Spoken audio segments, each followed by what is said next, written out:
What really happened with your host, Mike Rivero. You're listening to the Republic Broadcasting Network, where you'll find out what the Fukushima's going on. And aloha, America. Welcome to our show today. It is Wednesday, August 1st, start of a whole new month, middle of the weekday, hump day, starting that long, slow glide down to Pow on a Friday, and whatever other insanity is about to fall on us, courtesy of the United States government and corporate media and all the rest of the miscreants out there who would sell their own mothers for $1. We have got a lot to talk about today. The phone lines are open, 800-313-9443. Mike is in our control room, ready to answer the phone when you call on in. And so let's get right on into it. And talking about the wars, obviously Iran is now being moved to the top of the list here. And I want to start with this article from uns.com, and it's written by Eric Margolis, who's generally pretty straight and reliable. It's called The Looming War Against Iran, and it says basically there's always been all this talk about war between Washington and Tehran. It's sort of a constant drumbeat in the background.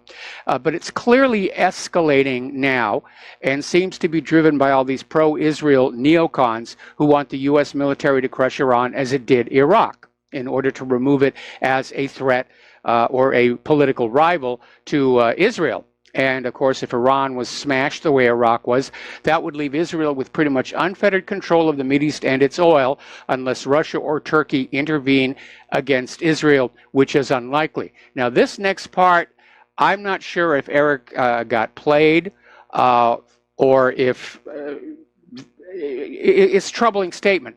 And he says some think Russia and Israel and the U.S. have already made a deal to divvy up the central Mideast.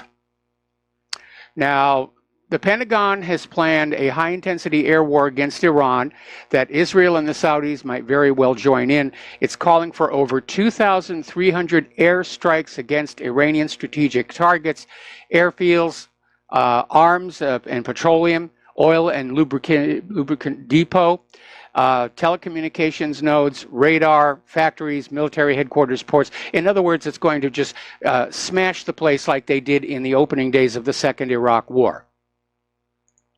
Now, who knows what's going to happen after that? Are we going to be sending more U.S. troops into Iran to be killed and crippled, exposed to very dangerous chemicals by the U.S., I might add? But it's just more. It's just constant war. Now, yesterday Trump came on out making a comment that he was willing to meet with Rouhani with no preconditions. That promise lasted less than 24 hours because already preconditions are being put on. Secretary of State Pompeo said that Iran needed to commit to fundamental changes on how to treat their own people, reduce their malign behavior, agree that it's worthwhile to enter into a nuclear agreement that actually prevents proliferation. Now, these preconditions are designed to make the offer of talks impossible. Because what Pompeo means by malign behavior is Iranian foreign policy. And Iran doesn't see it as malign. And Iran is not going to agree to deeper isolation, nor the need for another nuclear deal when it is trying to preserve the one that was already signed, which the U.S. pulled out of. Of course, the nuclear agreement Pompeo was talking about also includes Iran's long-range missiles. So it's not really looking very good. Now, how are they going to sell this war to the American people? That, of course, is the $64,000 question here. And apparently there is a new U.S. Senate resolution that calls for declassifying all 9/11 related materials because the documents may expose hitherto unknown ties between terrorists and foreign countries. In other words, they're going to blame Iran for 9/11 now. First it was Afghanistan. Oh, Afghanistan did 9/11, smash them. Oh, Iraq did 9/11, smash them. Now they're going to say Iran did 9/11, they're going to smash them. So one size fits all excuse for war. That's what's coming. That's what they're going to justify the war by saying, oh, we now have absolute proof that Iran was behind 9/11 all along. And yes, we're sorry we made a mistake in Afghanistan, and we're sorry, we made a mistake in Iraq, and we really ruined those places over this, this false assumption. But, they all had a hand in it. Every country on earth we don't like had a hand in 9/11, and we'll get around to them sooner or later. They are unfortunately becoming pathetically transparent over there in Washington, D.C. Article coming on out of Information Clearinghouse. Are we about to see the final battle of Syria? And it looks like the Syrian government forces and their allies are basically closing in on Idlib, which is sort of the last, if you want to even call it that, stronghold, the final redoubt of every one of these ISIS and al-Qaeda terrorists who have chosen to fight on rather than surrender to the Syrian army and the Russian Air Force and to Hezbollah and to a smaller degree the Iranians. Now remember, when they surrender, they have to give up their weapons. They're allowed to go elsewhere. But apparently there are still a group of people in there who are just, victory or death kind of a mindset here. And Brigadier General Suhail al-Hassan, nicknamed the Tiger, is going to take his Tiger forces with him in this final reckoning between the Damascus regime and the Salafist-inspired and Western-armed Islamists who dared to try and definitely failed to destroy Bashar al-Assad.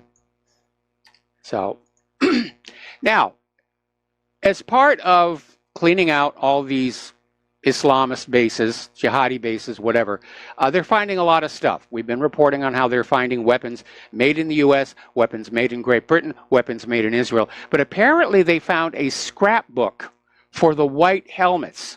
Huge number of photographs. And it shows the white helmets working with al-Nusra. It shows the white helmets posing with dead bodies. And basically what it means is that the Academy of Motion Picture Arts and Sciences gave the Oscar to a terrorist group. So you want to think about that one the next time you're thinking about buying a movie ticket. Gerald Celente is out there suggesting that Trump may end the 17-year Afghan war to boost the economy, which is a polite way of saying that the U.S. is running out of money for all these wars. They've dragged on far longer than anybody expected them to. The original plan,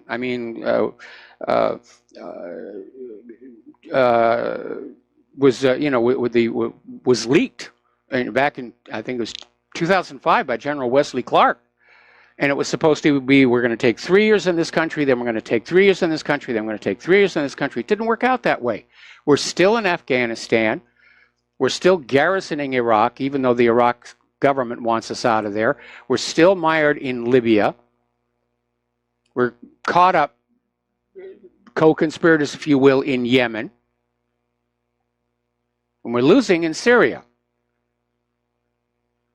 At some point, the U.S. is going to be running out of money and munitions. Things are not going all that well on the war effort, which is why starting yet another war against Iran is a very foolish thing to do. You've got a war-weary nation. You've got an American public that doesn't want any more war. They don't support the wars we're already in. The U.S. government lacks the 4 M's, as I like to call it. They don't have the money. They don't have the manpower. They don't have the manufacturing. And they certainly don't have the moral authority to be launching any more wars. Okay, over in Pakistan, they've just had their elections, and Islamist leader Imran Khan has won, and he's making a part of his new government basically strict support for the nation's harsh blasphemy laws, and he's got a lot of public support over that. And the concern is that this may start a period of Christian persecution inside Pakistan, because merely talking about Christianity is considered blasphemy. So there seems to be some trouble stirring up over there. South Africa is going to change their constitution to legalize taking away white farmers' land without compensation. They've been talking about this for a while, but the African National Congress will finalize this amendment to the Constitution. They're going ahead and they're going to go do it. Now, wasn't Nobel Peace Prize winner Barack Obama there just last week? Did you notice he didn't speak out against this? All right. Over in Libya, I think Libya is a good textbook example of what really happens to countries that get destroyed by U.S. wars. I mean, before the U.S. went into Libya, it was a beautiful country, major infrastructure projects bringing water all across the country. They were greening up their country, a very high literacy rate. And now here we are after, 7 years now, since Muammar Gaddafi was toppled. And there are now slave markets in Libya. And apparently black Africans are being sold for as little as $400. And that right there is the humanitarian intervention carried out by NATO to topple the evil government of Muammar Gaddafi. And Libya was transformed by NATO from the country with the highest human development index in the whole of Africa in 2009 into this lawless swamp with rival governments, warlords, and terror groups fighting to control the country. But we got rid of that golden R, and that makes it all worthwhile. So much war and misery across the globe right now. These are very, very dark times. Alrighty, over in China, their state media is saying that NATO really should be relegated to the dustbin of history. And I tend to agree in that it is operating today way outside its original charter, which was to basically act as a deterrent and defense against any attacks against the members of NATO itself. These days, it's being used as a portable army to go on in and basically run, an attack on people at the behest of Western powers. So, and again, look what they did in Libya as a good example here. Things are really heating up down in Nicaragua, and it seems like the United States can't leave that poor country alone. There's violence in the streets, and the Nicaraguan government is once again pointing the finger at U.S. meddling. And a lot of Nicaraguan asylum seekers are now fleeing south to survive. And they're saying, if I go back, they'll kill me. Apparently, Ortega's so stressed for money that some of the paramilitaries are actually taking food from the schools, the lunch, leaving nothing for the kids to eat. So the United Nations Refugee Agency is urging more support for countries taking in the Nicaraguan refugees. So here we are with more refugees coming on in here. Okay. Yeah, I saw that one already. Turning on over to Israel, we're hearing again that the takeover of the Freedom Flotilla was not, in fact, peaceful. We knew previously that people were beaten, they were tased. Apparently, the doctor on board the boat had 2 ribs broken. That's how serious the situation was. And Norway is now formally demanding that Israel explain the seizure of the ship, which was flying under the Norwegian flag in international waters, which is piracy. It's a violation of international laws, and Norway is diplomatically demanding an explanation. They won't really get a satisfactory one. Israel's just going to say, well, we knew they were going to violate our laws, and blah, blah, blah. Now, here's a refreshing story. Apparently, 70 members of Congress are urging the Trump administration to reinstate U.S. aid to Gaza in order to alleviate the growing humanitarian crisis in the Gaza Strip. And in Gaza right now, more than 50% of the children live below the poverty line, living on the equivalent of $1.74 per day. A report from the United Nations noted 95% of the tap water in Gaza is not safe to drink. and said the Gaza Strip could actually become unlivable before 2020. And the lawmakers, all Democrats, stated in a letter to U.S. Secretary of State Mike Pompeo and National Security Advisor John Bolton on Monday. The lawmakers said the Palestinians in Gaza should not be held hostage to politics. Well, good for these members of Congress. And interesting that they're all Democrats. AIPAC is going to be out for their blood during the midterms. Hamas is accusing Israel of deliberately detaining journalists in order to try and stop the flow of information leaving Gaza to the rest of the world regarding Israel's atrocities against civilians.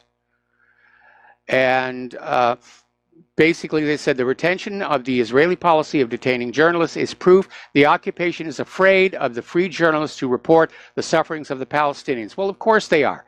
Israel cares a very great deal about its public image. It still wants to be seen as the perpetual victim. In fact, I was noticing on cable TV last night, we're getting another flood of movies about World War II and the Holocaust and Hitler and, all these so-called educational channels, Hitler's Secret Files and, Hitler's Hairbrush and all the rest of that. It really is pathetic here. And the desperation of Israel to try and gain control of the narrative again, because they lost it after the Bloody Monday massacre. The Israeli government is providing scholarships to hundreds of students at its 7 universities in exchange for them making pro-Israel Facebook posts and tweets to foreign audiences. So if you're in the middle of a Facebook or Twitter dialogue and there's somebody out there saying, well, Israel is doing this and Israel's great and the Palestinians are evil, you're probably dealing with a paid shill.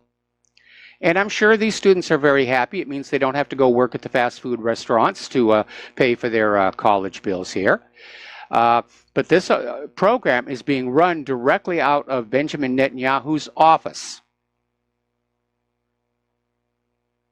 So, now, Israel has announced that they are about to grant permission for the construction of 3,900 new settler homes in the occupied West Bank as early as next week, all of which would be illegal under international law. But Israel clearly sees itself as above international law, or above any law, whatever. So they're talking about advancing buildings in Judea and Samaria, and they use those biblical names because they're trying to erase the Palestinian identity from the territory. We don't use the P word anymore. It's Judea and Samaria. We don't call it, that P thing anymore here. Now, Netanyahu's dealing with a lot of flashback from the nation-state law, and Netanyahu has come on out with this ridiculous statement that Jews who oppose the nation-state law are traitors to Israel. And they're siding with the other without saying who the other is. Now, part of the problem is that the nation-state law is affecting a lot of people besides the Muslims, and the Druze are very upset because there's a large Druze community. They're not considered Muslim. They do speak Arabic, but they serve in the Israeli Defense Forces, and many Druze have attained top positions in Israeli politics and public service. And a lot of people around Netanyahu are saying the law has to be amended to bring them in for full citizenship, or else they've thrown the Druze under the bus right alongside the Palestinians. And so there's going to be a big, big debate about that. Now, North Korea has returned the remains of some of our war dead from the North Korean War. They are in the air right now on their way here to Hawaii. Vice President Pence is here for the repatriation ceremony, and then they're going to go to a lab here on Oahu that specializes in identifying remains of missing or POWs. So we'll be right back. And aloha, America. Welcome back to our show here. And little interesting item coming out of the Pentagon. Secretary of Defense James Mattis has not briefed reporters on camera in the Pentagon since last April. His chief spokeswoman has not done so since May. And then we had this news conference at the Pentagon in the middle of July, middle of this last month. And AP reporter Lolita Baldor asked General Mark Milley, the chief of staff, about an attack in Afghanistan that had led to the death of an American soldier. But before he could reply, a Defense Department press officer cut in to say that Milley and the three officials flanking him would be answering questions only about the intended topic for the news conference, which was the announcement of the location of a new command. And then later at that same meeting, there was another reporter who came on out and said, you know, we don't have an opportunity to see you enough. We're fighting for information about what's going on in the wars. And that may mean that my earlier comment is more accurate than I thought. The wars are not going well. And they're trying to limit what the American people know about it. Certainly, they're not saying a word about what's going on in Yemen. Syria's dropped off the corporate media radar because we're losing in that one.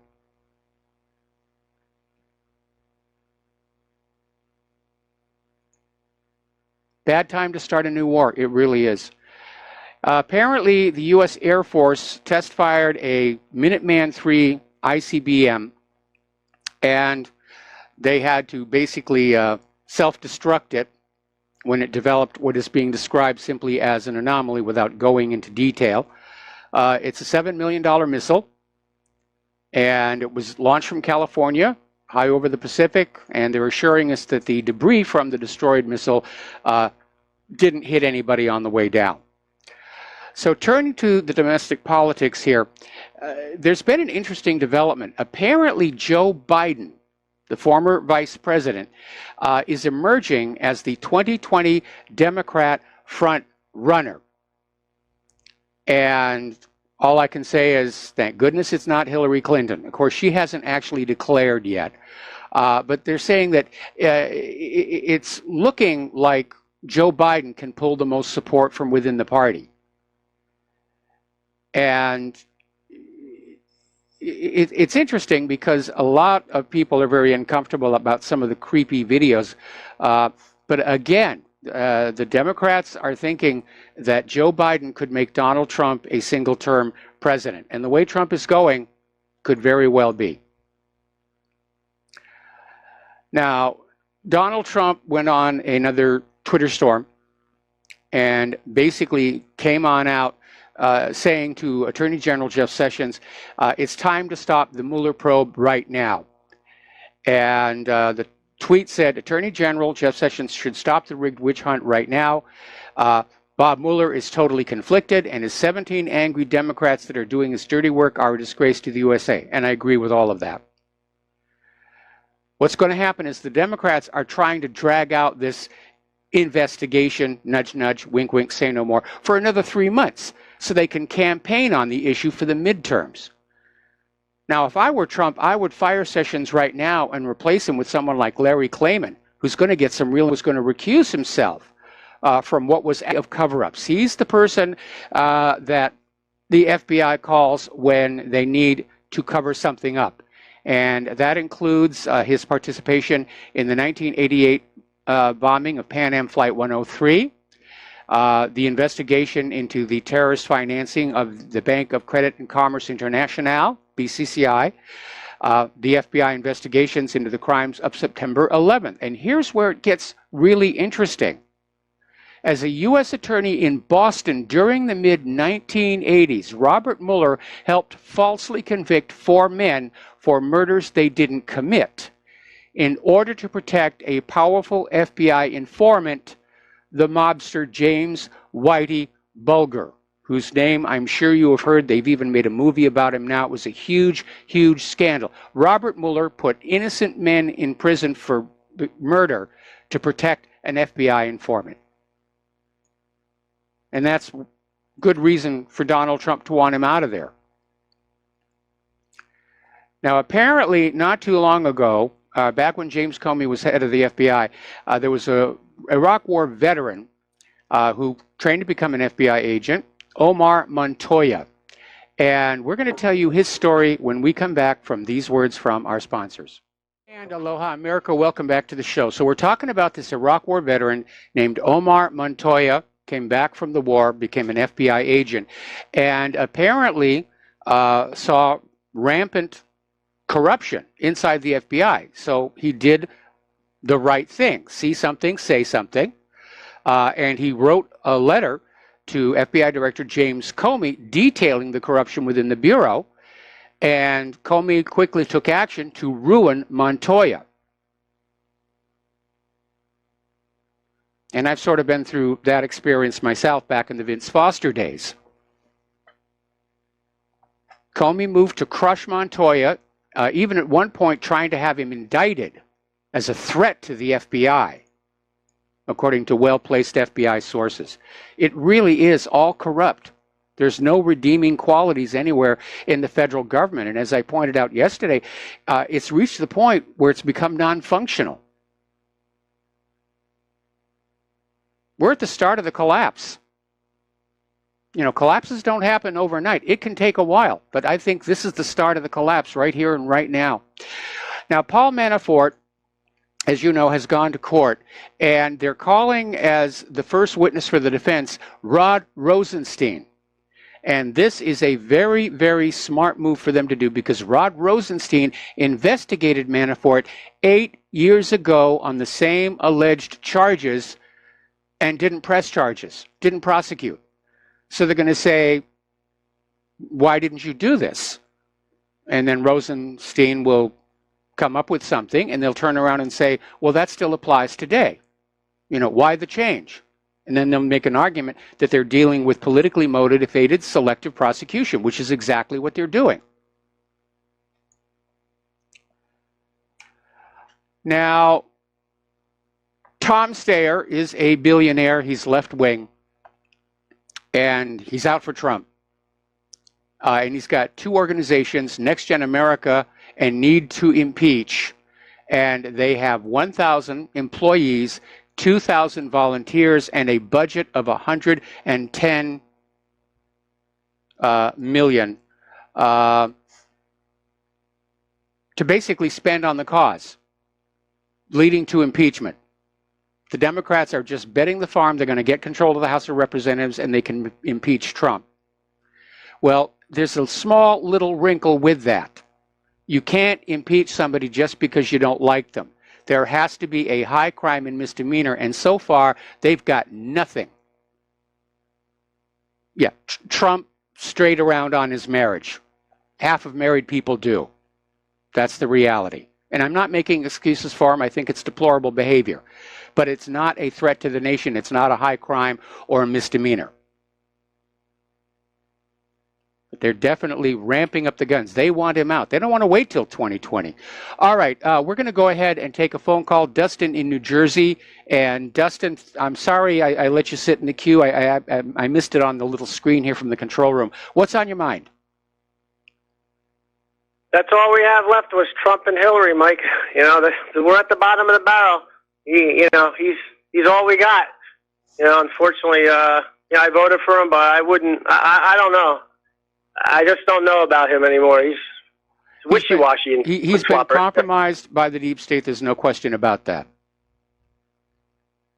Hey, Mike, on Israel, isn't it amazing if you're all God's chosen one until you're not? If you don't go along with the party line, you're not part of the chosen few. You know, it's like you got to go with the collective. It's the same over here. You know, put a yellow ribbon around your tree or on your car. Support the. You know, if you support the troops, support Iraq. You know, if you speak out against Iraq, you don't support the troops. And it's happening again, Mike. You know, it's happening again with, you know, if you speak out against the intelligence agencies, you're a traitor. You're unpatriotic. I mean, this crap's got to stop. You know, like, and people like Max Boot and Ralph Peters. I don't know if you saw that Stephen Cohen on Anderson Cooper when he went up against Max Boot. And Max Boot he did a great job against Max Boot. You know, calling Stephen Cohen basically a Putin apologist. The guy has been studying Russia for 40 years. 40 years, you know? I mean, this is the kind of crap these people are. These are the enemy, Mike. I mean, you're looking at the enemy of America is this, the best, you know, this is the enemy. Yes. These people, you know, and how the hell do you weed them all out, though? That's what I want to know. They're everywhere, it seems. They just all have their own agendas, and they just don't give a crap about this country anymore. Well, you know, like attracts like. You know, when you get corruption in government, it's going to grow. It reaches a point where nobody who is not corrupt is allowed into the club. And, you know, Trump was an outsider, and they all want to get rid of him because they're afraid that the few remaining uncorrupt people in government are seizing the opportunity to try and pry open the deep state. And that's where they're afraid of. That's why they're going to try and steal the House of Representatives so that they can basically shut down all these investigations. George Carlin, it's a big club, and you ain't in it. Yeah. You're never going to be in the big club. Absolutely right. The profit. Yeah. Hey, Mike, you remember you mentioned yesterday about the movies, how they use that for propaganda, like the new Russian villain in the new Bond movie. Yes. And remember during the Sochi and the Ukrainian stuff, they. Hello, Dustin. Did we lose you? Yeah, I think we lost him. All right, Dustin can call back in. While we're waiting for Dustin to call on, we're just getting some news. Apparently, this is being reported in the Review Journal. Radio host Art Bell has passed away. The Clark County Coroner's Office is saying it was an accidental overdose from prescription drugs. Apparently, he had oxycodone, hydrocodone, Valium, and carosupratal, which is a muscle relaxant. And basically, you know, he stepped away from radio in 2015 and was retired, but apparently he's passed away. He was an icon within the industry. Okay, Dustin is back. Aloha, Dustin. Welcome to the show. Pick up where you left off. Those NSA people better knock this crap off. Which crap? Well, with me getting cut off. Oh, okay. No, I was talking, you know, you mentioned with the Bond villain being Russian and how they use movies like during Ukraine and the Sochi. They were running all those Russian movies against, you know, just making people hate Russia. Just like, you know, remember on TV, The American, you had all these other, Red Sparrow just came out not too long ago. Yes. There's another one coming out now, Mike. It's called Hunter Killer with Gerard Butler about a coup in Russia, which is funny because we got a soft coup going on here. Yep. You know? And it's about like the Americans go to save the president of Russia. It's like an action flick, you know. It's just more rah rah rah, fighting Russia but helping Russia. You know, it's just ridiculous. You know what it shows them? Like it shows you what they're thinking. It's a push on Russia with all this movies and stuff. Like well, they're demonizing Russia. They're trying to get the Cold War back because the Pentagon wants more money and more promotions and everything. Where that falls apart, though, is America's running out of money. Now, back in the 1950s and the 1960s, it was still economic good times coming out of World War II. The world was coming to America to buy our products because we were a manufacturing powerhouse. We made the best products around the world. American agriculture was the breadbasket to the world, and the American people had lots of money, and so they could, tax the American people and give it to the military-industrial complex, and everybody would go home happy, except for the taxpayers. Today, it's different. We have people with full-time jobs sleeping in their cars. There is no money out here with which to fund a new Cold War. And what makes it especially fragile right now is that because we've lost our manufacturing, a lot of the materiel that the Pentagon uses is purchased from foreign suppliers. And if the dollar continues to fall, that's going to make it all much more expensive. This is not a time for the U.S. to be engaging in more wars. This is a time for the U.S. to be pulling back into our own borders and rebuild our nation, rebuild our manufacturing, get rid of the GMOs and rebuild our agriculture. And as Trump says, make America great again. It's just how I would do it is very different from how he is doing it. But we're overextended on all these wars. That article that we talked about where the media the corporate media is saying, we can't get information from the Pentagon, basically tells me the Pentagon doesn't have any good information to share. What about making the world great again? You know, the problem with Trump is he wants to make America great again at, like, being the bully, though. You know what I mean? Like, yep. Forcing it worse than what has been going on before. So that's why I kind of don't like what he's doing anymore. Hey, Mike, I don't know if you saw the test of the Russian anti-ship missile, the KH-31, which is a smaller version of the Sunburn missile that was launched off Su-34. If you go on RT, or YouTube, you can see the video for that. Thanks, Mike. All right, thanks an awful lot here. We're going to let you go here, and I'm getting emails from people. The article about Art Bell was sent to me as new news, labeled 3 hours ago, but apparently he did pass away earlier in the year. Still, it is a very sad circumstance. All right, now, getting on back to the news. The phone lines are open here. On Monday of this week, Attorney General Jeff Sessions announced that the Department of Justice will be creating a religious liberty task force to help the Department of Justice make sure that every lawyer and law enforcement officer in the organization is following Trump administration guidelines when it comes to protecting religious liberty. Now, last year, President Trump signed an executive order directing all administration agencies to make the protection of religious liberty and political speech a priority. And Sessions said on Monday the task force will ensure all Justice Department components are upholding that guidance in the cases they bring and defend, except, of course, for political speech on the internet, which is under constant attack. Alrighty, let's grab another phone call. Al in Canada, aloha. Welcome to the show. What's on your mind? Hi, Mike. You and Dustin at the end were talking about Donald Trump and the industrial complex and basically declaring war on the rest of the world. Well, something, you kind of hinted at but alluded to, which was, Donald Trump wants to make America great again, yeah, but on the backs of the rest of the world. Like you said, Bretton Woods, drag everybody back. Everybody's under the umbrella of the United States. Let's get this Cold War going again, because we need that big enemy over there to make sure that the citizens of this country know exactly what they're doing and why they're doing it. It's insane. And I'm amazed that in 2018, that more people don't even see this. They don't even see it, Mike. I'm like, how is this possible? I think a lot of people are seeing it. I disagree. I mean, everybody I talk to around here, and by the way, disregard what the corporate media is saying about everybody is with the wars and everybody's against Russia and everything. It's more propaganda. But just talk to your friends and neighbors. Talk to people around you, and you're going to find out that a lot of people really think this current war fever is nonsense. They don't see that Russia really is an enemy. Our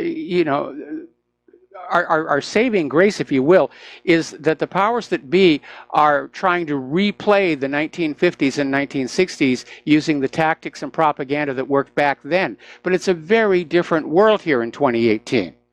And it isn't really working. They're not getting the traction.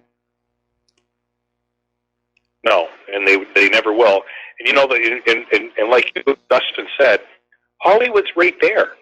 It's right there, like that Pink Sparrow or Red Sparrow, whatever that film was, with that L girl. I can't think of it, but like, why are people like just saying, we're tired of this, because is not the enemy. The enemy is exactly what Dustin said, that people that keep pointing everybody in the direction of the constant, endless war.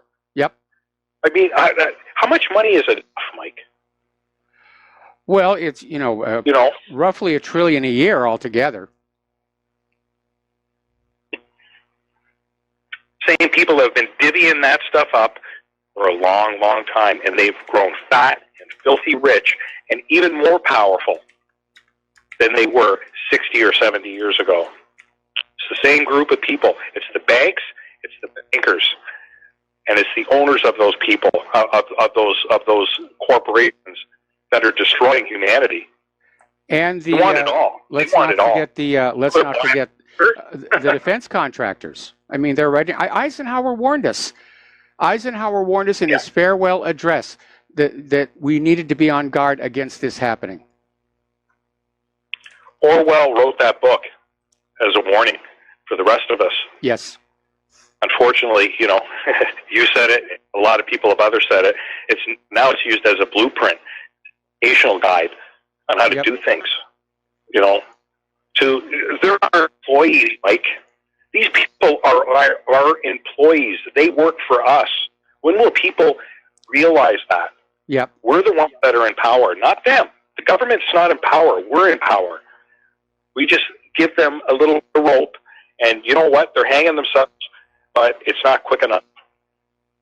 You know, a lot of people are hurting, and you know, I appreciate your time, Mike. I hope you have a great show. Thank you. Thanks an awful lot. We're going to let you go here. Now, Hawaii's Senator Hirono was being interviewed by Wolf Blitzer, and she was out there just frothing at the mouth and saying the noose is closing on Trump. And Blitzer asked her a specific question. He's saying, you know, President Trump has repeatedly claimed there was no collusion, and now his lawyer, Rudy Giuliani, is arguing collusion isn't even a crime necessarily. What does that signal to you? And Hirono came on back saying, I think the noose is closing. You know, Giuliani is like a loose cannon. So is the president, frankly. Conspiracy is a crime, and obstruction of justice is a crime, and it all points to how important it is for the Mueller investigation to continue. Now, Giuliani is right. Collusion is not a crime. There's no law against collusion. A lot of people collude as part of, you know, everyday life. It's just another word for working together with somebody. And notice that Hirono switched it from collusion to conspiracy, which is a crime. So that's her favorite talking point. But they're out there still pushing this thing, and they really want to drag it out for 3 months so that they can campaign on it for the midterms. We're going to take a break for commercials, and we'll be right back. And aloha, America. Welcome back to the show here. And during the commercial break, Fox News was and still is doing a story that there's a report out that Americans interact with media 11 hours a day. And it looks to me like an attempt to convince the advertisers to keep on spending ad money on the media, despite the declining ratings.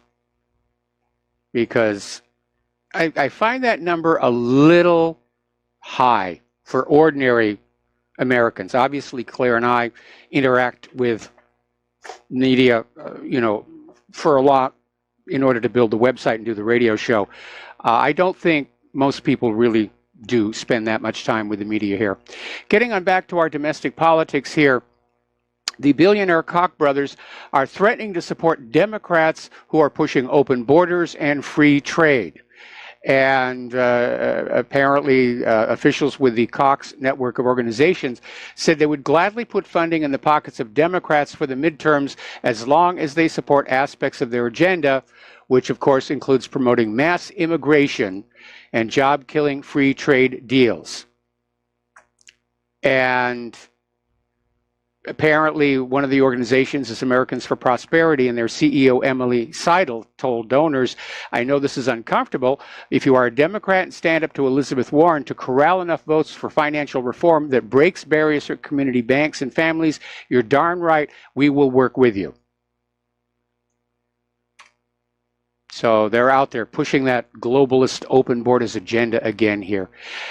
Andrea Mitchell on Comedy Central's The Daily Show basically compared Donald Trump to Joseph Stalin. They weren't getting any traction comparing him to Hitler. We're tired of hearing about Hitler. But he, you know, comparing him to Joseph Stalin, saying his attacks on the press are very, very dangerous. And over at CNN, Acosta and Blitzer suggest that Trump is inciting violence against the corporate media. So they're out there trying to play the victim card and totally ignoring the fact that the reason there is so much hostility toward the corporate media is that they do lie to us constantly on every single subject. They lie about everything except the weather report and the sports scores, and they're not even that good on the weather report. These were the people who lied to us about Saddam's nuclear weapons and Assad's sarin gas. And they want to play the victims. They want to find some way they can get their audience back away from the truth movement here. Now, as you know, Donald Trump disbanded his Commission on Election Integrity and turned it all over to the Department of Homeland Security, which all they're really doing is making sure those electronic voting machines can't be tampered with from outside without looking to see if the code inside is doing the tampering. And Homeland Chief Kirstjen Nielsen came on out unequivocally saying the Russians interfered in the 2016 elections, but no actual votes were changed. Then how do you know they intervened? We'll be right back after station identification. Aloha, America. Welcome back to the show. And we're talking about Homeland Chief Kirstjen Nielsen coming on out and stating unequivocally the Russians interfered with the 2016 election, but no actual votes were changed, which I think would be insulting to the Russians were it actually true. But again, more Russia bashing. Russia's attempts are a direct threat to the nation's democracy. And she made a statement 2 years ago, as we all know, a foreign power launched a brazen, multifaceted influence campaign to undermine public faith in our democratic process and to distort our presidential election. So now they're blaming Russia for the fact that Americans have doubts that our elections are honest. Americans have doubts that our election system is honest because of the DNC's stealing the nomination from Bernie Sanders. Americans have doubts about the honesty of our elections because of all the times we have seen voting precincts where there are more votes than voters. They're concerned about the integrity of our elections because of all the illegal immigrants who are being encouraged to vote even though they're not legally entitled to. We have a crooked election system. The Russians had nothing to do with it. The politicians destroyed the credibility of the election system by using it to cheat their way into power and to stay there. So Kirstjen is projecting. Now, Noam Chomsky has a slightly different view. He says that Israel's intervention in U.S. elections vastly overwhelms anything Russia might have done. And basically says Israel brazenly interferes in the U.S. electoral politics. They've got AIPAC. They've got control of the media. And Noam Chomsky is saying, if you want to know somebody who's messing with our internal politics, you look at Israel. Even the New York Times ran an article earlier this year pointing out that Russia isn't the only one meddling in elections. The United States does it too. They were actually honest enough to come on out and talk about, bags of cash delivered to a Rome hotel for favored Italian candidates, scandalous stories leaked to foreign newspapers to swing an election in Nicaragua, which is probably what tripped off the violence going on down there, posters and stickers printed to defeat an incumbent in Serbia. No, it's not Vladimir Putin. It's the United States' history of intervention in foreign elections. Another article came out of Tablet magazine asking if Israel hacked the Zimbabwe elections. Apparently the Zimbabweans seem to think so. And don't forget, back in 2006, there was a recording of Hillary Clinton suggesting rigging the Palestinian elections.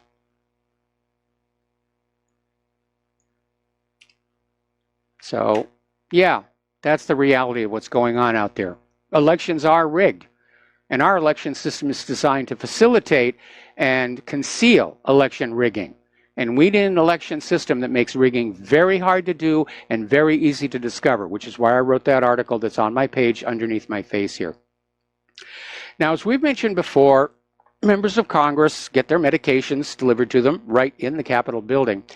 And apparently over at Grubb's Pharmacy, Dr. Michael Kim basically was interviewed for Stat News. And he said, the meds that we're delivering in large volume to Congress, this is some serious medication. And basically indicates the lawmakers are dealing with some pretty serious health problems that can affect their mental faculties. And he says at first it's cool, and then you realize I'm filling some drugs for people, and these are people running the country. And apparently diabetes, Alzheimer's. And he said, they're making the highest laws of the land, and they might not even remember what happened yesterday. So, according to the latest Rasmussen poll, 51% of Democrat voters want communism in America. Yes, comrade, the Democrats are out for communism, forgetting that communism didn't work out all that well over in the Soviet Union. So let's talk about the economic news here. The total shortfall in the U.S. pension system now stands at $5 trillion. That's the size of Japan's entire economy. And state and local pension plans in the U.S. have less than 3/4 of the money they need to meet their promised payouts. This is the lowest level since at least 2001. So what are they recommending? Well, government has to increase taxes or convince pensioners to take less than they were promised or divert funds from elsewhere, like maybe the Pentagon budget. I mean, if the Pentagon could just find all that money they lost, that would cover the pension shortfall. We're going to do a shout out now to our on-air affiliates who are rejoining the network. Over in Iran, the economy is in serious trouble under the pressure of the already in place and soon to arrive U.S. sanctions. And Iranians are closing their shops and market stalls. And they're starting to protest, which is exactly what the United States wants. Try another takedown from within so they don't have to invade. Iran's elite guard is urging that drastic actions be taken to halt the rial's death spiral. And apparently they just published a confrontational statement addressed to President Rouhani, urging him to prop up the falling rial ahead of U.S. sanctions implementation. So are we looking at a coup d'etat? We might well be. And we know the U.S. was talking about it just a month or so ago, and the U.S. has done it twice before. When they brought down Mohammad Mossadegh in 1953, and then they tried to bring down Iran again in 2009, that one they failed at. So they're back trying again, mucking about with other people's countries. Now, a lot of people are starting to look at BRICS, which is transforming now from merely being an economic confederation, if you will, to starting to emerge as a political force of its own. And it is obviously at opposites with the U.S. economic war on Iran. And the takeaway from the BRICS summit in Johannesburg is that the players strongly condemn unilateralism and protectionism. And so the question is, what are they going to do about it? Could they, in fact, start doing business with Iran and overcome the sanctions? Now, Tehran is saying that Trump is wrong to expect the Saudis to cover the loss of the Iran oil supply. Because obviously when the sanctions go on in, Iran stops shipping oil, at least to the Western world. India may go on buying it. But apparently it's 2.5 million barrels of oil per day in Iranian exports. And they're doing it because they're absolutely convinced that Saudi Arabia and the other OPEC nations will just ramp up production to keep the oil and gas flowing. And Tehran says what's going to happen is these other oil producing nations are going to take advantage of the situation, they're going to ramp the price up. So you will be feeling the pain of Trump's sanctions at the gas pump. Up in Ontario, they were trying the experiment of universal basic income, and they had a pilot program, and they've now called it off because it was unsustainable and quite expensive. Yeah. Where do you get the money to just hand it to people?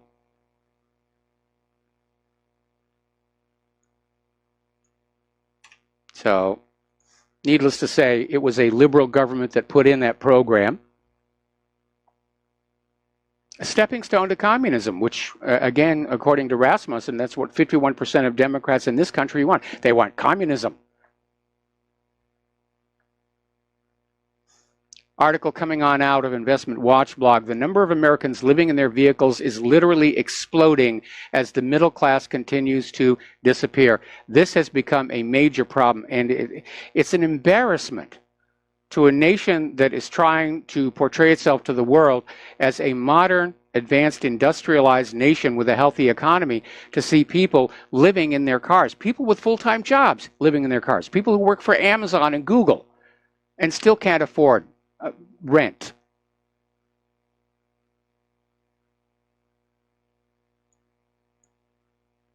The wealth inequality in this nation has reached a dangerous level. That's the reality. Now, police sources in Spain are warning that there are 50,000 migrants waiting in Morocco to break into Spain. And some of them are coming over by boat. Some are trying to come across the border. There was that story that we had, I think it was last week, where migrants basically crashed the gate between Morocco and Spain using homemade flamethrowers, flinging poo. It's out of control. What the globalists have done is just horrible. Now, an opposition leader in Spain is basically saying that Spain has become the new center of the migrant crisis, and Conservative Popular Party leader Pablo Casado is blaming the socialist government for accepting the migrant rescue boat Aquarius, which Italy had turned away because that started it. Can't go to Italy, we're going to go to Spain. And Pablo is saying Spain can't absorb millions of Africans. And they really can't. Europe can't absorb all these people. It's strained the economy, it's caused social upheaval, it's brought all kinds of crime and previously eradicated diseases. This is a disaster. But that French non-governmental organization that was at the heart of that diplomatic row over migration said that nothing will stop it from rescuing migrants from the Mediterranean. And their ship is resuming its mission off the Libyan coast. Now, the ship is called the Aquarius. It's chartered by French aid group SOS Méditerranée. Was due to leave the southern port of Marseille later Wednesday, nearly 2 months after Italy and Malta refused to let it dock with 630 migrants on board. So this is literally a fight between the globalists and the nationalists.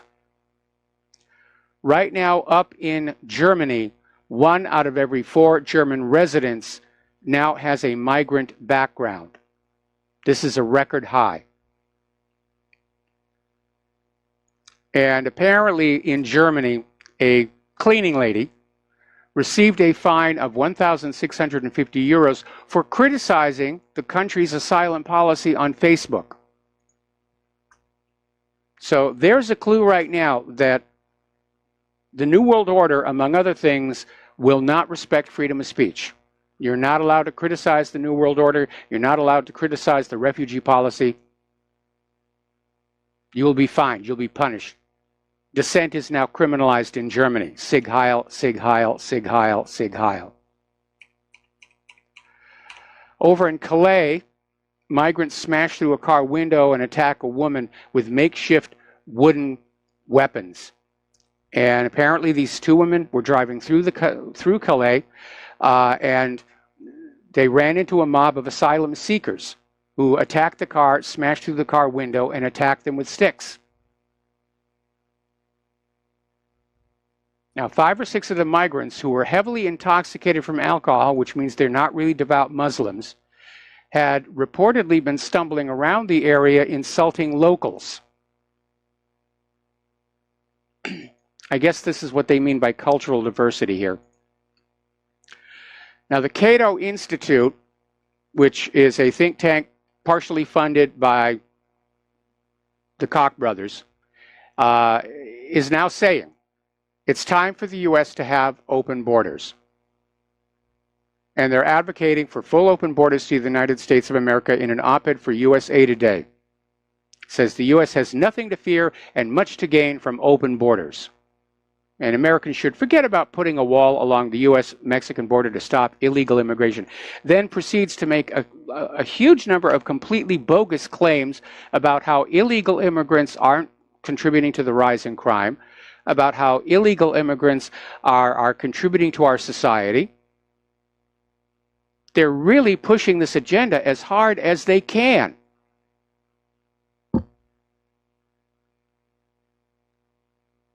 Now, remember that Rasmussen poll of Democrats, where 51% of the Democrats want communism in America? Apparently, 54% of Democrats say illegal aliens should be given the right to vote. And we know that the Democrats are literally counting on illegal immigrant votes to prevail in November. Because in states like California, where you're registered to vote when you get your driver's license, nobody's checking. Nobody is checking. They say it's racist to ask somebody's immigration status. It isn't racist. Illegal isn't a race.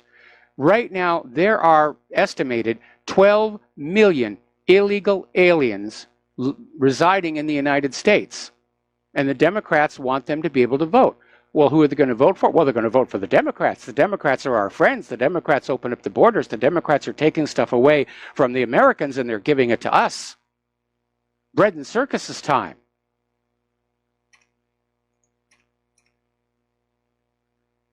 Now, getting on back to Hawaii's Senator Mazie Hirono, she was basically in an exchange with ICE Executive Associate Director Matthew Albence before the Senate Judiciary Committee. And again, talking about these parents being separated from the children and held in detention, and why are you doing that? And Albence told Mazie Hirono, again, I think we're missing the point. These individuals are there because they've broken a law. And Hirono interrupted, insisting that the illegal immigrants being held in the detention centers have broken a law only as deemed so by President Donald Trump. And Albence came on back to them saying, no, you're wrong. They are there for violation of Title VIII of the U.S. Nationality Act. Okay, USC 1325. That illegal entry is a criminal and civil violation. And those people in the detention centers are pending the outcome of the civil immigration process. They have broken the law. And Mazie Hirono finally admitted she was confused. This is a senior member of a Senate committee in charge of immigration legislation, and she doesn't know the immigration law. That is a stunner. That is just a stunner. All right, we're going to take a phone call here. Don in the Philippines, aloha. Welcome to the show. What's on your mind? Hello, Mike. Yes, you were talking about Joe Biden as the candidate for next time.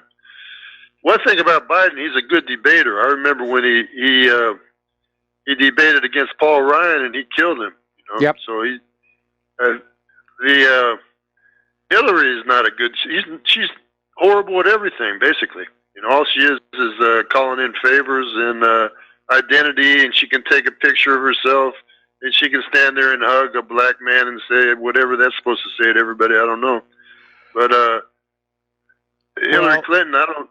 Hillary may be out. I mean, I know she was thinking about it, and there was the news where she was thinking about throwing her hat in the ring. Then that was followed by another very strange story where Hillary was being advised not to run in 2020 for the sake of her family, implying not to put them through that stress of another campaign season. And I wondered at the time if somebody was sending a message to Hillary that it was time for her to butt on out, because we haven't heard anything more about Hillary running in 2020 since then. Anyway, Don, got to let you go. Got to take a break for commercials, and we'll be right back. And aloha, America. Welcome back to our show here, and we're talking about immigration issues. Now, as you know, there has been this so-called Occupy ICE movement, and the occupiers, if you will, behaved very rudely, very violently. When they finally left their camp, they just left everything behind, including human waste. And it cost something like $300,000 to get it cleaned on up. But now a union representing agents of the Immigration and Customs Enforcement has accused the Portland, Oregon's mayor of ordering his police force to deny help when they were dealing with the violent demonstrators occupying their offices. And apparently ICE employees inside their offices, alarmed by the violence, made 2 911 calls that the police did not respond to. So, all corrupted. Whoops.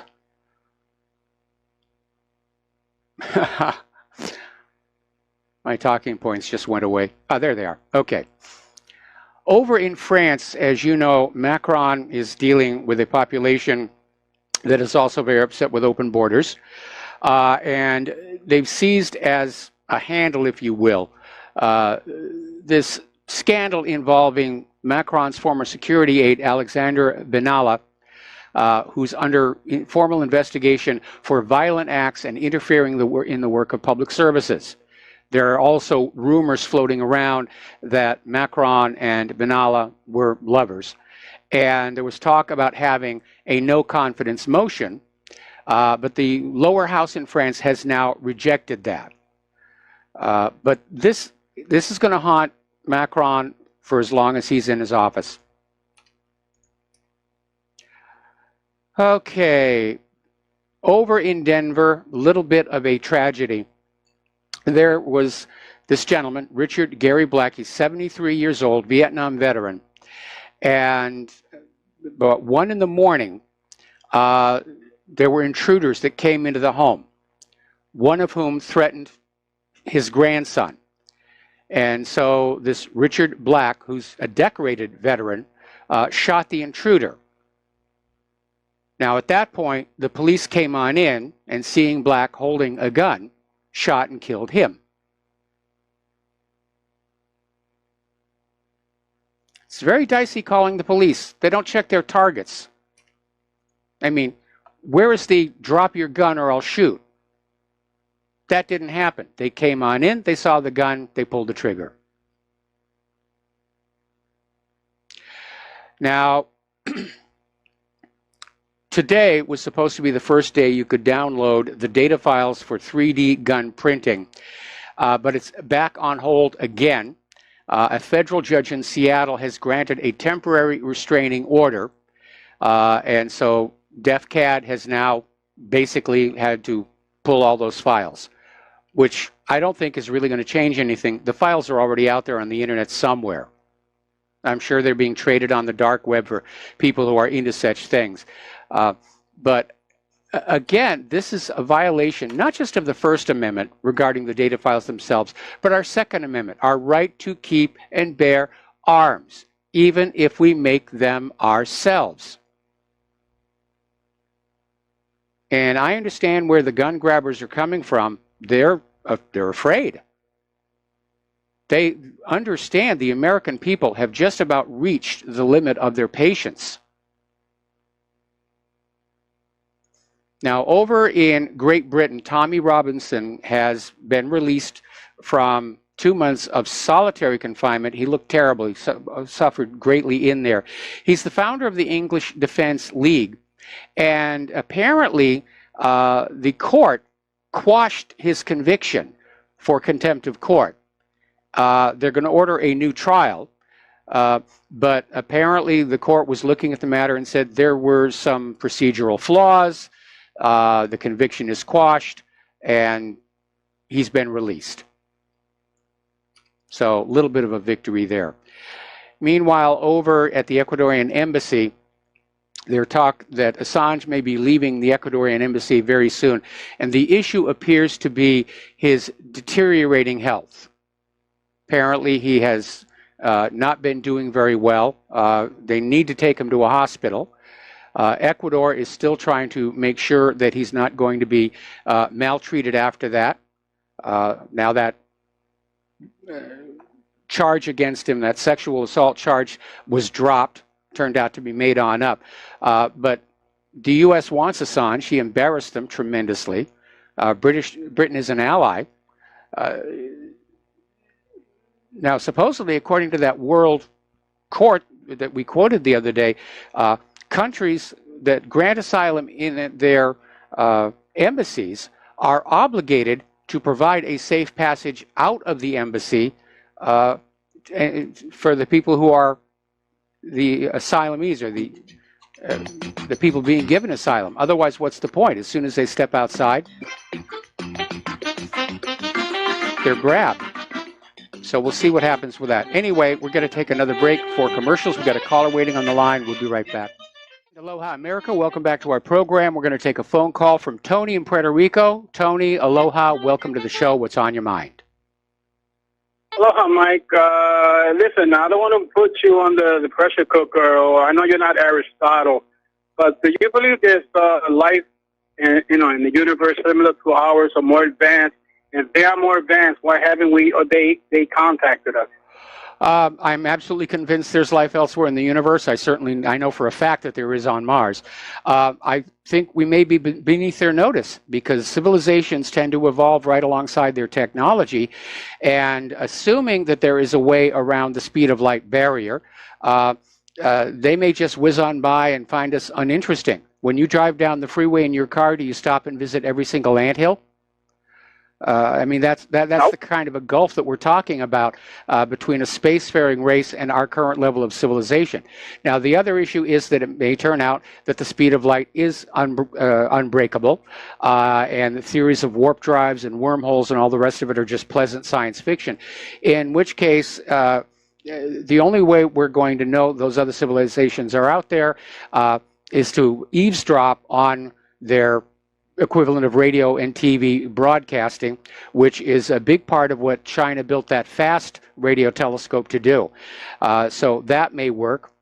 I had a different idea of trying to listen for the emanations from alternating current power systems, but I'm up against a problem with that, because radiative power increases with frequency, and when you're down at those very low frequencies, it's not very, very strong. As far as whether the life will be like us or not, I seriously doubt it. We are the end result of billions of years of accident and chance adapting to our environment. And other life forms are going to adapt to their environment. There were so many different branches of life. It's almost a matter of luck that our intelligent civilization came out of our particular branch of the animal kingdom. I mean, had it not been for the Chicxulub meteor, the dinosaurs might have become the intelligent, dominant species on this planet. Okay. Thank you, Mike. All right. Thanks an awful lot. We're going to let you go here. Okay. Now, a little bit of good news for those of you in New York who like to indulge. Manhattan District Attorney Cyrus Vance announced that his office will no longer prosecute most charges for the use or possession of marijuana. Starting as of today, prosecutors will not file charges for such offenses committed in New York City. So light them up, have one for me. Over in Greece, they're still dealing with their wildfires. Everybody seems to have wildfires right now. Greece is still insisting it was set by arsonists. And basically, it's being called the deadliest in a century. The death toll has hit 91. Most of these people died in the fire. Others leapt into the ocean and drowned there. So it is a mess, like those poor people of Greece have not already suffered enough under the European Union. Now, this story really bothers me. Apparently, there are these signs being put up near schools, and apparently one was put up around Willamette Primary School. Hal Turner says they're popping up all over the country. And it's basically a sign that says, pedophiles are people too. And it shows an adult figure with a red heart and a little tiny kid with a red heart holding hands. And one thing that struck a lot of people was the background is rainbow and looks remarkably like the gay pride flag. Now, the LGBT community is already trying to distance themselves from this. As well they should, because this could trigger a backlash. You know, one step too far and everybody's going to say, we've got to get rid of all these preverts. And I'm sorry, I'm willing to be accepting of what consenting adults do, but I draw the line at kids. I'm sorry, I draw the line at kids. We're talking children who are not really old enough to understand what sex is. And when you force that on them, you're stealing their innocence. They stop being a child at that point. They're forced to grow up way too soon. In our society, children are already being forced to grow up sooner than they should, led on by mass media, you know, in a rush to just, you know, turn them into consumers as quickly as possible and get more money out of them. The trip from childhood to adulthood is a one-way trip. You don't get to turn around and go back. You don't get to go back to believing there's a Santa Claus and an Easter Bunny. I think children should be allowed to be children for just as long as they can. They'll be adults eventually. It happens to us all. So, apparently, this social justice issue is now getting into the world of comic books. And there was this article that came on out from 12160 about how superheroes are promoting LGBTQ tripe instead of fighting crime. And they list a few examples. Thor, now this is not in the movies, these are in the comic books.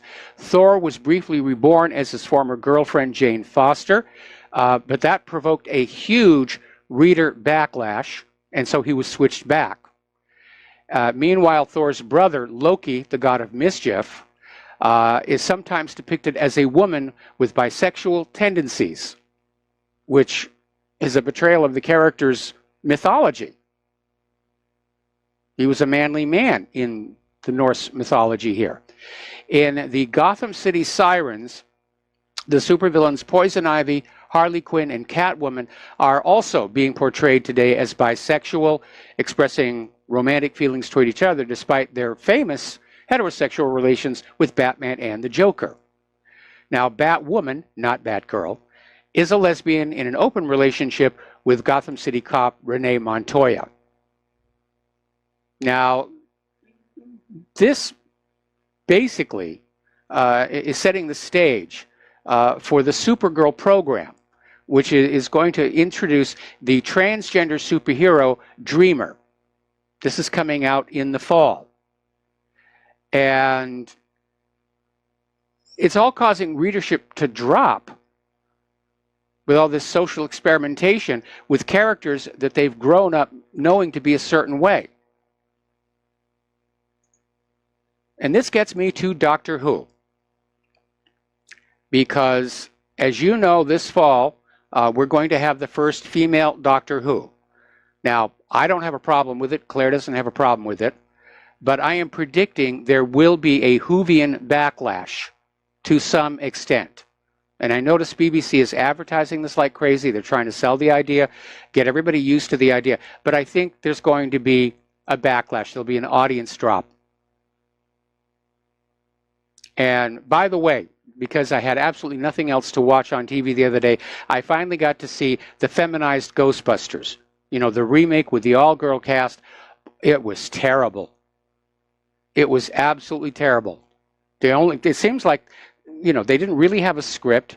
The only real justification to make Ghostbusters with an all-female cast was to make Ghostbusters with an all-female cast. That's a bad business model here.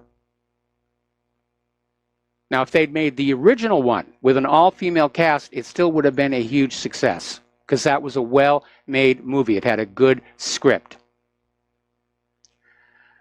Which brings us to the plastic straws. I mean, we're living in a country where men can go use the ladies' room if they want, and our superheroes are LGBTQ now. We're seeing posters saying pedophiles are people too all over our cities, but by golly, they're getting rid of those plastic straws. And they're going to do it with teeth here. Apparently, out in Santa Barbara, California, they have a new ban on plastic straws that brings sizable punishments. If you violate Santa Barbara's plastic straw ban, you can go to jail for up to 6 months and a fine of $1,000 per violation. Now, a couple of things about this. One, this is yet another pointless distraction to get Americans talking about plastic straws when we should be talking about the war in Yemen. And the other thing is, it's something the government can do to make it look like they're doing something in the face of their utter impotence to do anything about the problems that really affect our lives, like the economy, the crumbling infrastructure, the decline of the middle class. They can't fix any of that. You know, we can't do anything about people who've got full-time jobs who still have to live in their cars, but by golly, we're going to get those plastic straws. We'll show you we're good government. We're getting those plastic straws here.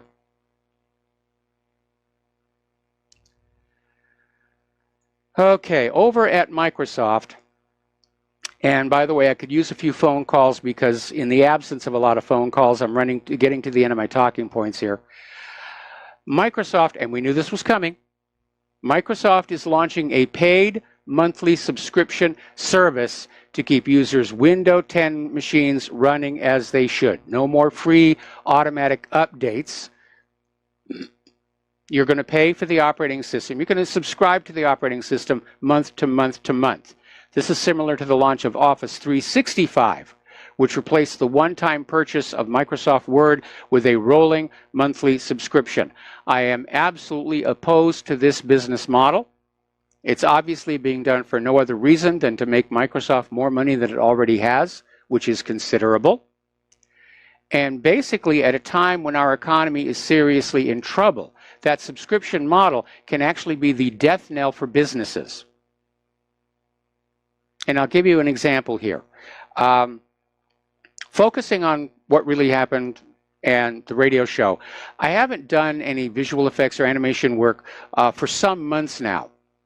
Okay, but the software is still on the machine where if somebody were to call, I could fire it on up and get some work done. But if I were on a monthly subscription and I didn't have the money to pay the monthly subscription, I can't put the company into hibernation because of those subscriptions. This is a bad idea. It is a very, very bad idea. What it's going to do ultimately is drive people in other directions. Now, Windows 10 is being forced on us all, even though it's a terrible operating system. I'm still trying to learn it, and I absolutely loathe it. But as far as Office 365 is concerned, go to open source. Go to Open Office. It does everything that you're going to need. Office 365 has got a lot of bells and whistles in there most people never use. So go to Open Office. It's free. And it's got everything that most people are going to need. Now, as I mentioned before, there is a war on for control of America's mind here. And apparently during a recent appearance on Bloomberg, Council on Foreign Relations President Richard Haas lamented on the destruction of international institutions and the lack of oversight to rein in the anarchy on the internet. And he's basically saying the internet has become the Wild West. So they're pushing for some kind of censorship. First Amendment be gosh darned here. And apparently Senate Democrats are circulating plans for a government takeover of the internet. This is coming from Reason Roundup. And this leaked memo circulating among Senate Democrats contains a host of totally outrageous authoritarian proposals to regulate digital platforms, purportedly as a way to get tough on Russian bots and fake news, to save Americans' trust in our institutions, democracy, free press, and markets.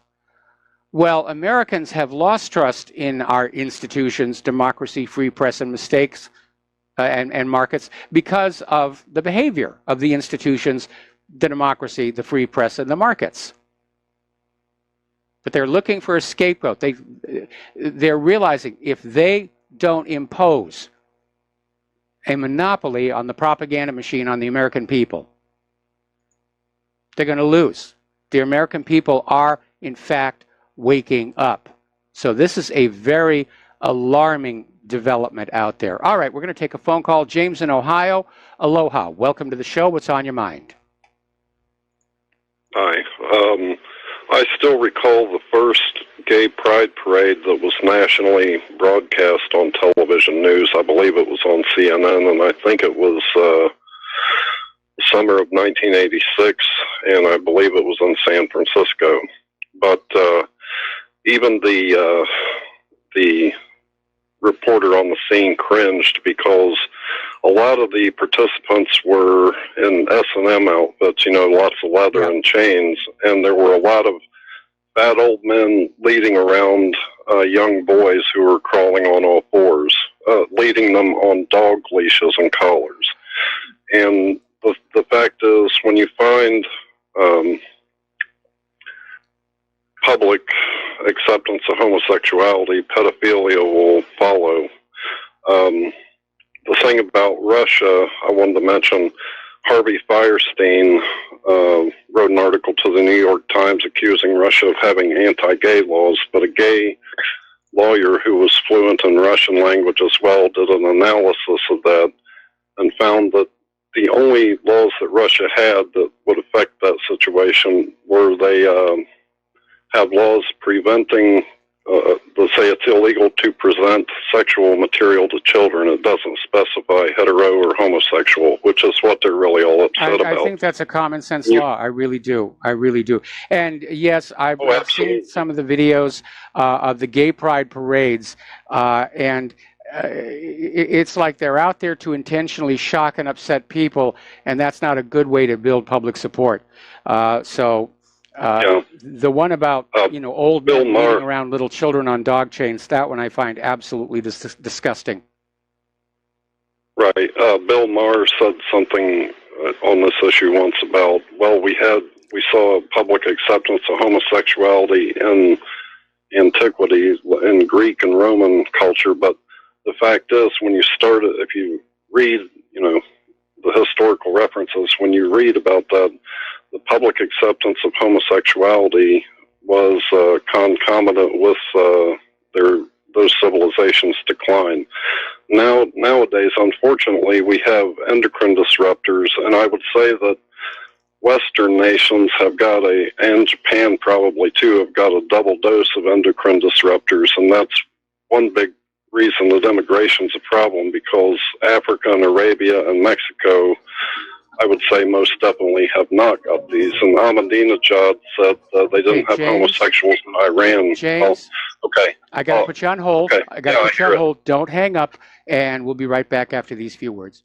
And aloha, America. Welcome back to the show here, and we're talking with James in Ohio, and we're talking about the possible impact of chemicals on our gender identity. We brought this subject up before, when somebody put together a list of all the chemicals we're exposed to that potentially could be having these kind of effects on us.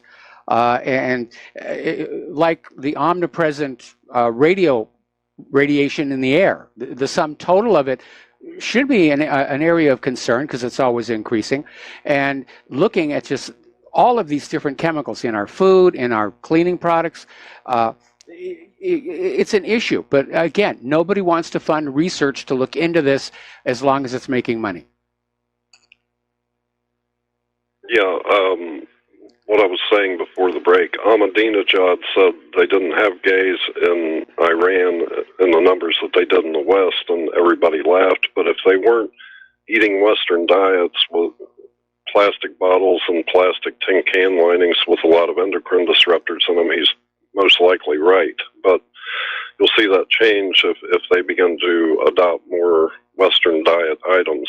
But anyway, so that's one reason immigration's a problem, because the males in the West are somewhat feminized, because it's like pregnant mothers are basically taking the equivalent of birth control pills, and it wounds the neuropsychological development in the womb. And women who have been exposed in the womb to endocrine disruptors become more promiscuous, and so we just don't have the wherewithal to resist. It's like the immigrants are an invasive species. They have no natural predators, therefore they take over everything. That's the way a rather interesting way of putting it here.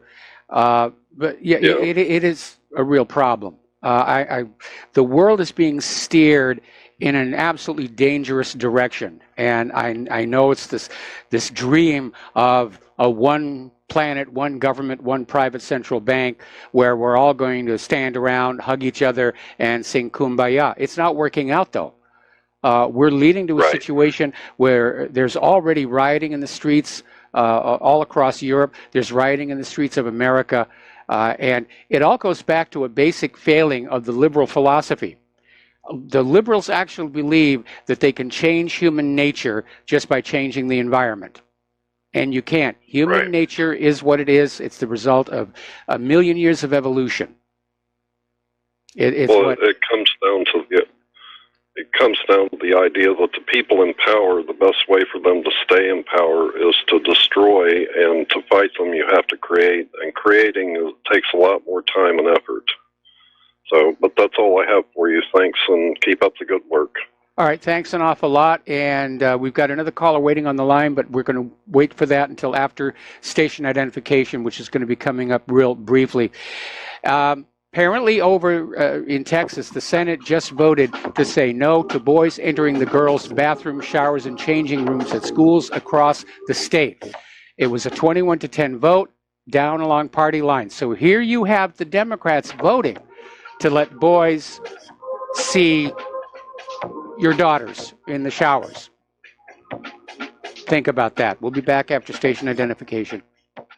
Aloha, America. Welcome back to our show. Hour number 3. The phone lines are open, 800-313-9443. And we're going to go back to the phones here. Laura in Michigan, aloha. Thank you for waiting patiently. What's on your mind today?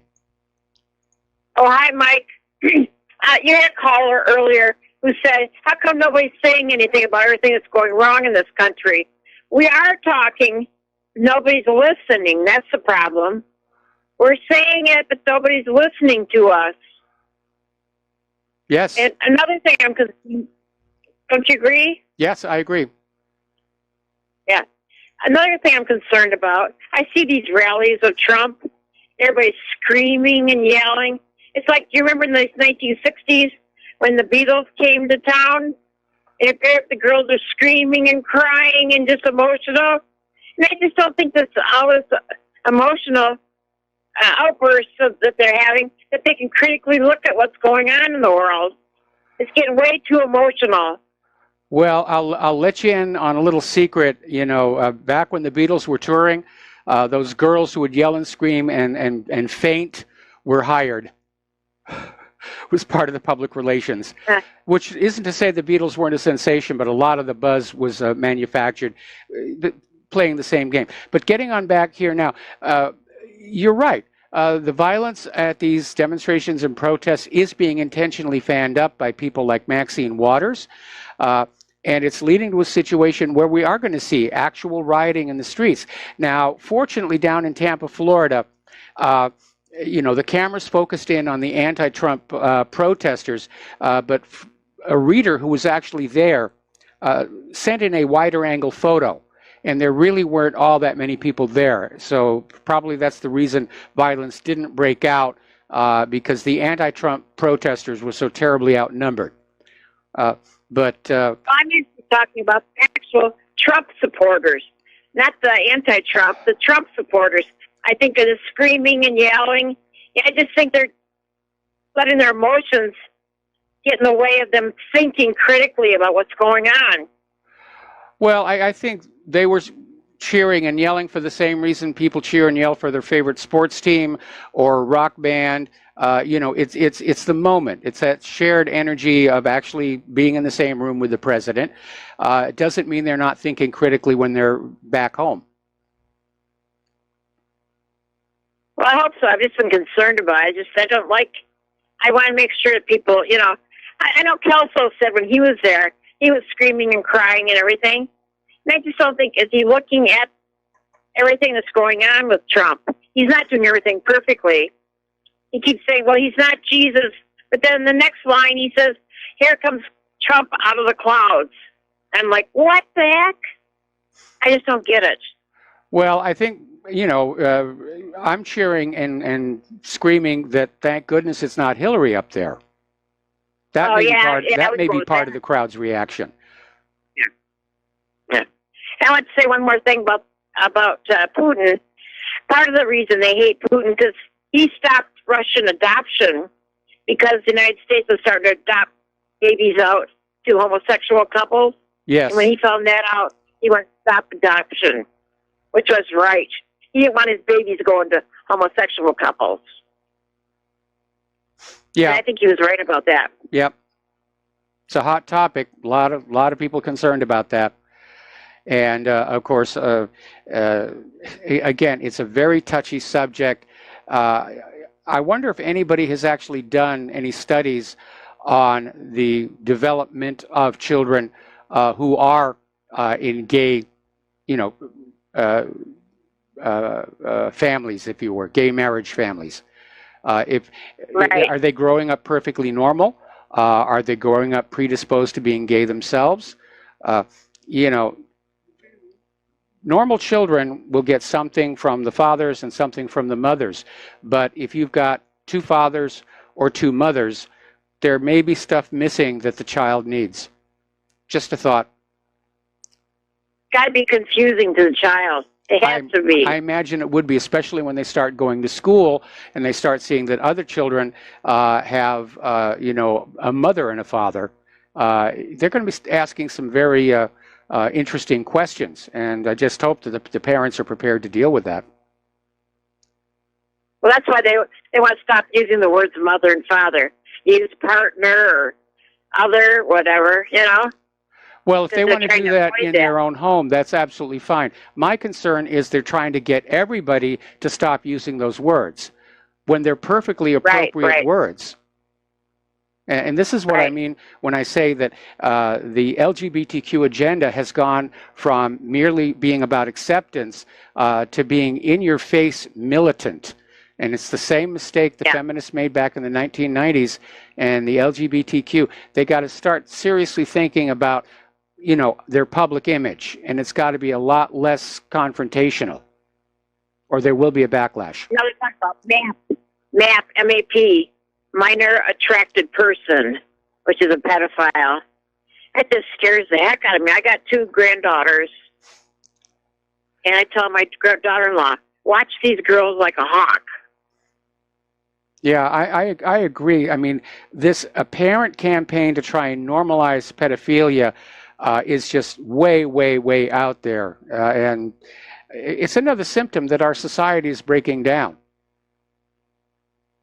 I remember back, my father said, in 1940, his mother said to him, son, I don't see how things are going to get any worse in 1940.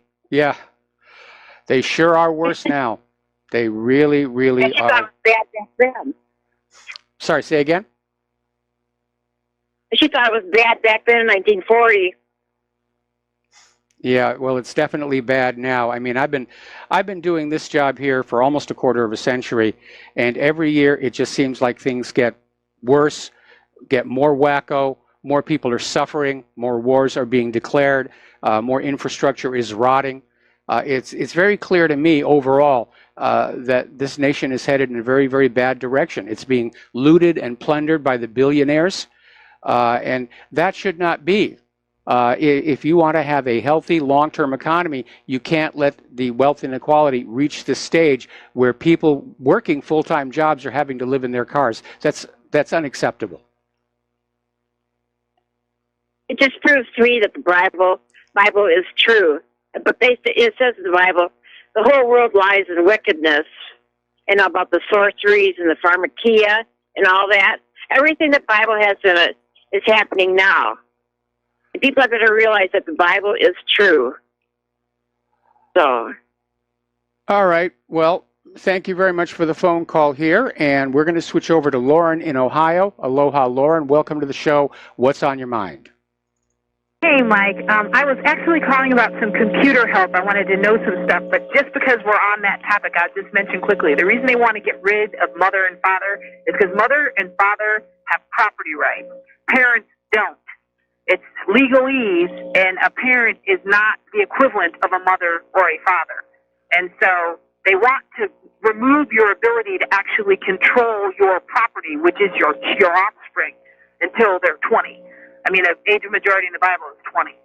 So that's what that's about, because they can't actually get after them. I mean, I've had CPS out here. Somebody reported me, you're talking bad about the government. You're talking bad about vaccines. You're neglecting your children's education. Because I homeschool my children. I don't apply. I don't ask permission. I don't fill anything out or, have any third party testing them. It's none of your business. This is my life. It's not a group project. I'm not asking permission. I don't need permission. And I, just told the little CPS worker, hey, I don't have a contract with you. My children aren't ward to the state. Get off my land and don't come back. And they sent a letter, oh, we find no problem with you. So I want people to understand you do have all the power.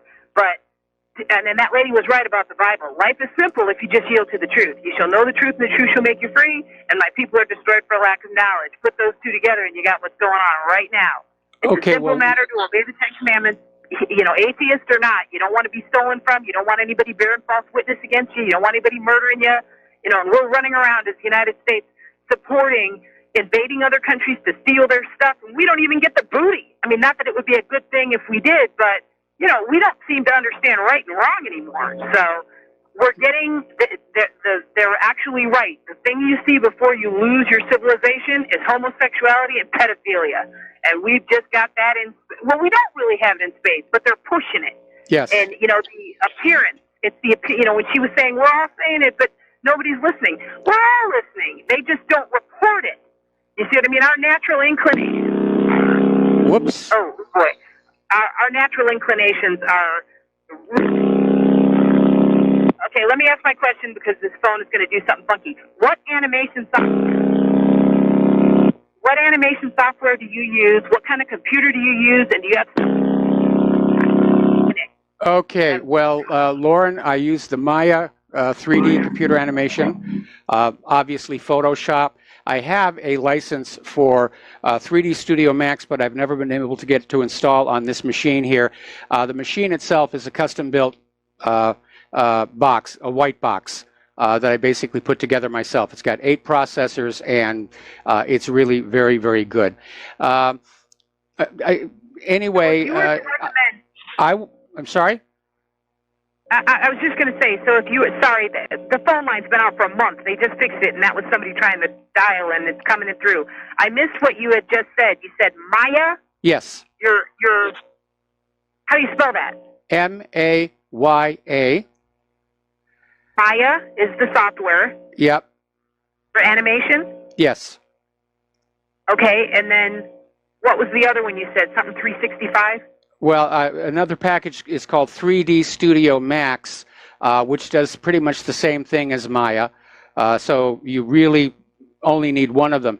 If you're just learning computer animation, you might want to start with something much simpler and certainly much less expensive, like Blender, that's out there, and just start putting together. Just start learning the basics there. Maya and 3D Studio Max, they're very high end. It's what we use on movies. And do these work with Linux computers? I believe that, yeah, Maya will work on Linux because we were using Maya on Linux on Final Fantasy. So, yeah, there is a Linux version. Okay, and then what would you suggest? We have a Windows 10 computer that we never put on the web, but some of that software, it makes you connect to use it. And so Yes. we're trying to figure out, we want to get a new computer that is specifically for animation. They're making anime and cartoons and that kind of thing, and they're good. I mean, they're good at this, but I don't have the right equipment. So what would you suggest listen, for Lauren, a computer? Apple to China?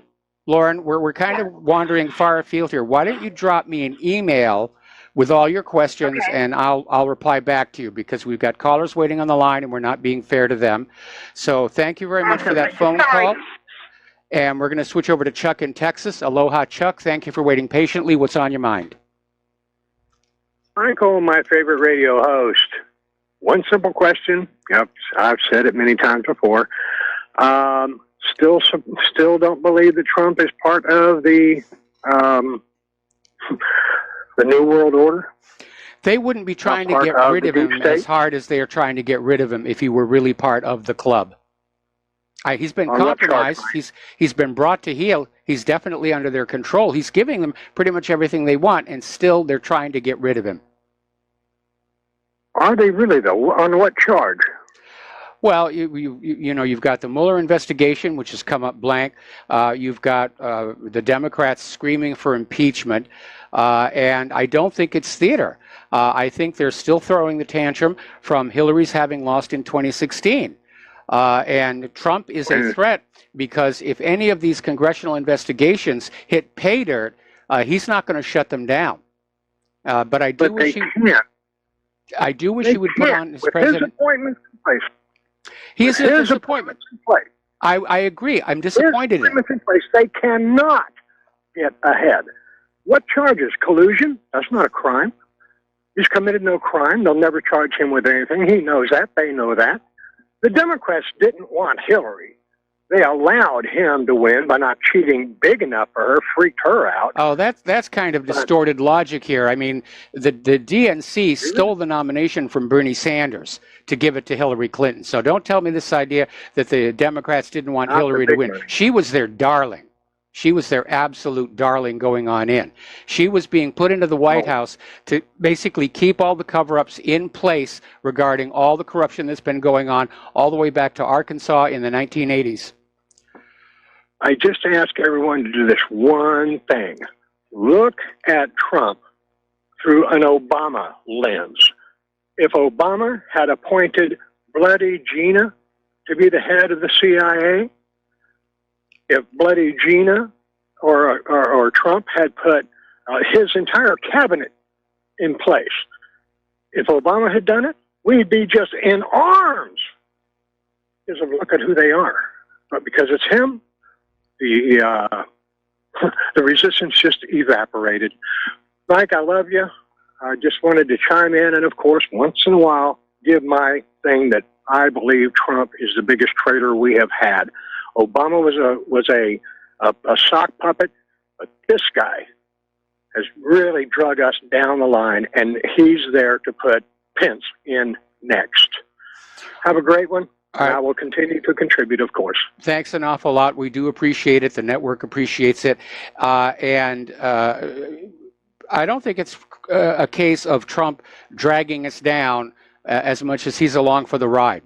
And it's like I've said before, a lot of people tend to blame Herbert Hoover for the Depression of the 1930s, but Hoover did not create the Depression of the 1930s. It was created for him by the money junkies. And when you have that much money power concentrated in too few hands, they wield that power. And that is a big part of what's gone wrong with this country. When you have the Koch brothers and Sheldon Adelson out there that can literally buy whatever politicians they need to implement whatever harebrained agenda they're pushing. All right, so let's go back to the phones. Mitch in Ohio, aloha. Welcome to the show. What's on your mind? Hey, Mike. You were talking about securing Windows 10, and you said you had an article about it on your website, but I can't find it anywhere. Where do I look? You may have to go down to page 2 or 3. Down at the very bottom of the page, there's a little bar of numbers that will take you to other pages. And or you could just go into a search engine and just say securing your privacy on Windows 10, and you'll find a whole bunch of stuff. All right. I'll give that a try. Thank you. All right, thanks an awful lot. We're going to switch over to Pete in Florida. Aloha. Welcome to the show. What's on your mind? All right. I got a little bone to pick about you and the conversation with the woman about gay parenting and whether or not their upbringing is going to be any different than the other functional, quote-unquote, functional parenting skills. I grew up from a single-parent household.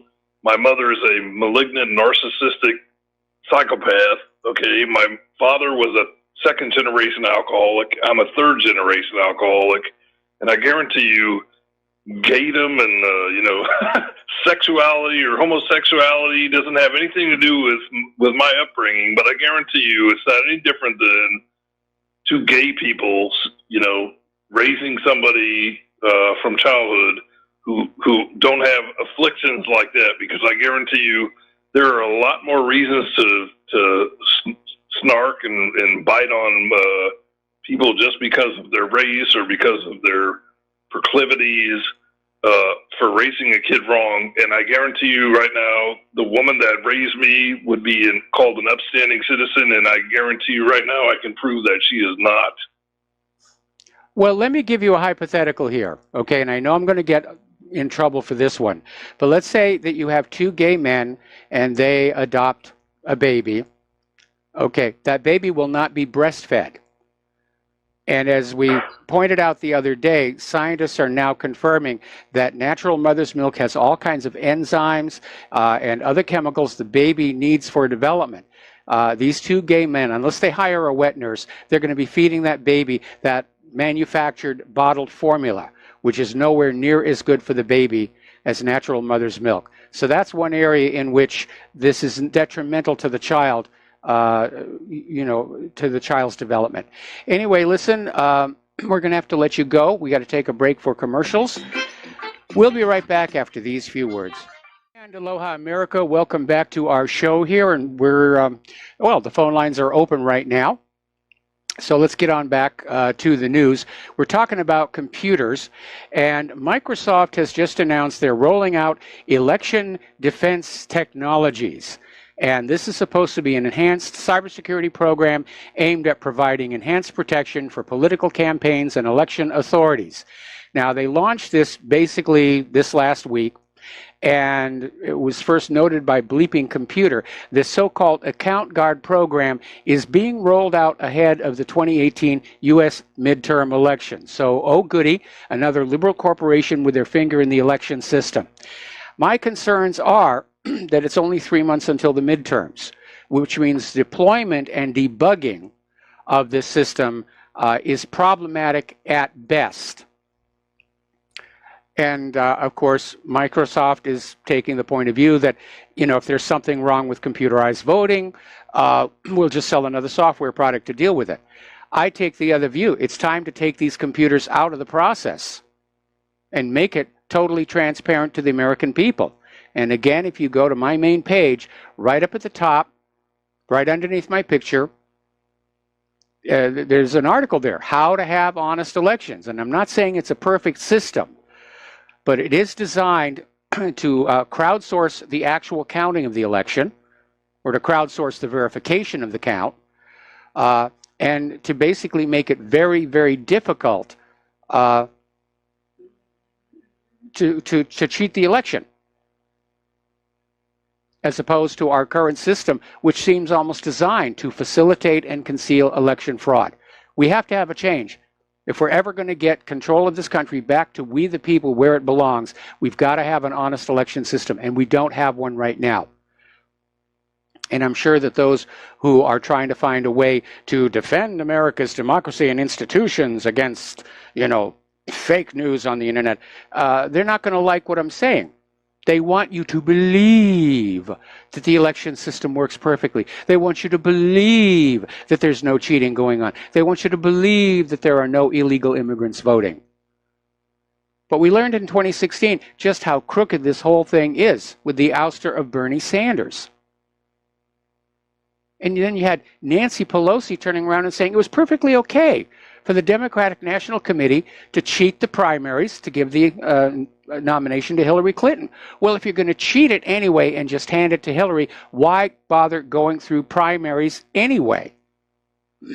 To get you to believe that you still have a voice in the government when you don't. So, alrighty, now then, apparently Republicans are finally standing up regarding the revelations that Twitter has been suppressing conservatives. And Representative Matt Gaetz, who himself was suppressed in search results, has filed a complaint against Twitter with the Federal Election Commission. Representative Devin Nunes has promised to look into legal remedies against the company. And President Trump has vowed action against what he calls illegal and discriminatory practices on the part of Twitter. I'm not sure illegal actually does apply, but it's certainly discriminatory, and it certainly violates the spirit of the First Amendment. And you know what's really interesting is you have all these liberals out there saying, well, you know, Facebook and Twitter are private companies, and, you know, they can do the traffic they want and they can reject the traffic they don't want. These are the same liberals that when a baker refused to make a wedding cake for a gay couple, they were up in arms. We will force you, you know, to make that cake for that gay couple. How dare you, you know, discriminate against them? So it's another illustration of the mental flexibility, as it were, of the liberal establishment here. But at this point, somebody needs to frighten Twitter and these other Silicon Valley companies away from playing politics, of using the power that they've acquired to impose their own agenda on the rest of us. Because that's not what we sign up to these media platforms to do, to be told, you know, what to think. These social media platforms are being compromised just like the corporate media. They're being told what to tell you to think. That's dictatorship. That's propaganda. Now, over in Great Britain, as you know, they had a talk with Zuckerberg, and they finally issued a report from the Parliament recommending, of course, more laws to deal with the problem. And the recommendations include clear legal liability for tech companies to act against harmful and illegal content with failure to act resulting in criminal proceedings. Well, who gets to judge what's harmful? See, that's what it all comes down to. When they're out there with the government and these corporations saying, you know, we're going to fight against fake news. Who gets to decide whether it's fake or not? That really should be left up to you. You should be able to read all points of view and then decide for yourself. That's what freedom means. And that's what they're trying to take away. We'll be right back after these few words. Aloha, America. Welcome back to our show. And that plane carrying the 55 cases of the remains of American servicemen lost during the Korean War has now arrived here on the island of Oahu. And there's either going to be or has been a repatriation ceremony attended by Vice President Mike Pence. The remains are now going to be taken to the POW-MIA Accounting Agency, which there's one located right here on Oahu. They're going to be doing the work here. And the accounting agency has been for decades collecting the DNA of family members of servicemen who were unaccounted for, not just in North Korea, but in Vietnam and Cambodia and places like that as well. So they're hoping they're going to be able to do some matches. Apparently, there was actually only one dog tag that was found with the remains. So they're back home, and hopefully the families will get some closure out of that. Getting on back to the world of computers and social media here, over at redstate.com, they're running a report on how the tech world is still screwing conservatives, but it's beginning to hurt their business. Now, when all these companies were starting up, whether it was Facebook or Twitter or YouTube, they welcomed everybody in. We want everyone in. We got to build our user base. We got to build our ad revenue. So we're into this thing for making money. Well, now they got a lot of money. Their employees don't, but the CEOs, the owners, have a lot of money. And now they're using their platform to push a liberal agenda. And it's turning people off. User numbers are in decline. People are signing off. I haven't been to my Facebook account in I don't know how long. I probably ought to just go ahead and close it outright. And their bottom lines are starting to show it. Now, that is not going to make their stockholders happy. So there's going to be more pressure from the stockholders as well as from Devin Nunes and Representative Gates and Donald Trump to basically clean up their act. Now, the FCC, when they were fooling around with net neutrality, should have classified the internet as a common carrier communication system, just like the telephone system, where everybody's traffic is carried equally. Of course, that didn't sit well with the major corporations, which want to dominate the bandwidth and deliver more content to you or more ads to you. But it would have forced these social media outlets to basically have an unbiased, unfiltered platform. But the pushback is beginning. Meanwhile, Google is planning to launch a censored search engine in China. This according to some leaked documents. Remember, Google was over there in China, and the Chinese government said, we have to have some control over what's being searched for. And Google said, apparently, yes, and the project is codenamed Dragonfly. And so Google has just demonstrated that when a government says, please censor for us, they're perfectly willing to do that. It sure isn't the nice company we saw in that movie, The Interns, is it? Now, speaking of ads, one of the things that has been very frustrating is that when cable TV first came along, its attraction was you would pay a monthly fee and you got TV without commercials. And everybody signed on up, and cable TV was the thing. And then as the on-air broadcasters started to fade away, then all of a sudden the commercials showed up. So you're paying for the TV and you're still getting showered with commercials. And I watched a show the other day with a stopwatch. I'm not going to tell you which channel it was. There were more commercials than actual program. Now, in the days of on-air television, there were limits on how many commercials you could have, but these days they're just piling it on. It's a good reason to have that DVR option so that you can record your shows and then go back through them and skip those commercials, because that's just one after the other. We're talking about 6, 7 commercials in a row. And I want to share an insight from my days when I worked in advertising, that you can't overwhelm your audience with that many ads. First of all, if they know they're going to be seeing 7 ads, they're not going to sit there. They're going to get up, they're going to get a snack from the fridge, they're going to hit the bathroom, they're going to stretch their legs, and they'll come back when they're expecting to see the program come back on. Or worse, if they're getting all these ads, they could hit that channel button. And Claire and I right now, our viewing habits, we don't have a lot of time to watch a lot of TV, but when we watch TV, we're starting to literally look for those channels which have more programming and less commercials. And it is amazing how people in advertising today have forgotten the basic rules.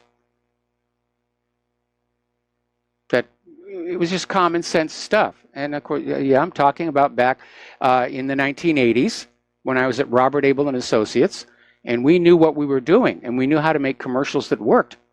We won awards. I've won Clios. I've got a bunch of medals in the trunk somewhere. So you might want to listen to me. And I understand why the channels are doing it. They're all struggling for revenue, because more and more people are starting to cut that cable in favor of real-time streaming, which so far seems to have less commercials, I might point on out here. Now, here's an interesting story that just came on out. Apparently, the United Nations is planning to draft a new constitution for Syria, and the UN envoy to Syria, Staffan de Mistura, plans to hold a meeting with Russia, Iran, and Turkey regarding the formation of a constitutional committee to draft a new constitution for Syria. I note that Bashar al-Assad is not included in that invite. And in any event, shouldn't a new constitution for Syria be up to the Syrian people? This is a last-ditch effort to hijack the government of Syria to Western control. Never give up, do they?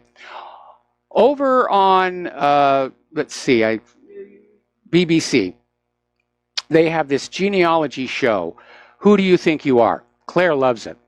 And every week there'll be a celebrity where the show will pay for the genealogical research to find out about their family history. And sometimes it can be very, very interesting. Little bit of an embarrassment because singer Marvin Humes was on the show and he wanted to trace back his ancestry to his own slave roots in Jamaica. And it proved to be a bit of an embarrassment because it turned out his ancestor in Jamaica was a slave owner. His 4 times great-grandfather on his father's side, John Brown Williams, owned 2 slaves that worked his 20-acre plot of land in Jamaica. And Marvin says right on the show he had no idea that black people had ever kept slaves. Yeah, a lot of the slave owners in the antebellum South were black. Marvin's been listening to too many liberals and their fairy tales here. Well, apparently over in Las Vegas, the FBI special agent in charge, Aaron Roos, in a radio interview said he's convinced that only one shooter was active on the Strip during the 1st of October attack and says that shooter is deceased. Well, that settles the Mandalay Bay shooting because if you can't trust the FBI, who can you trust?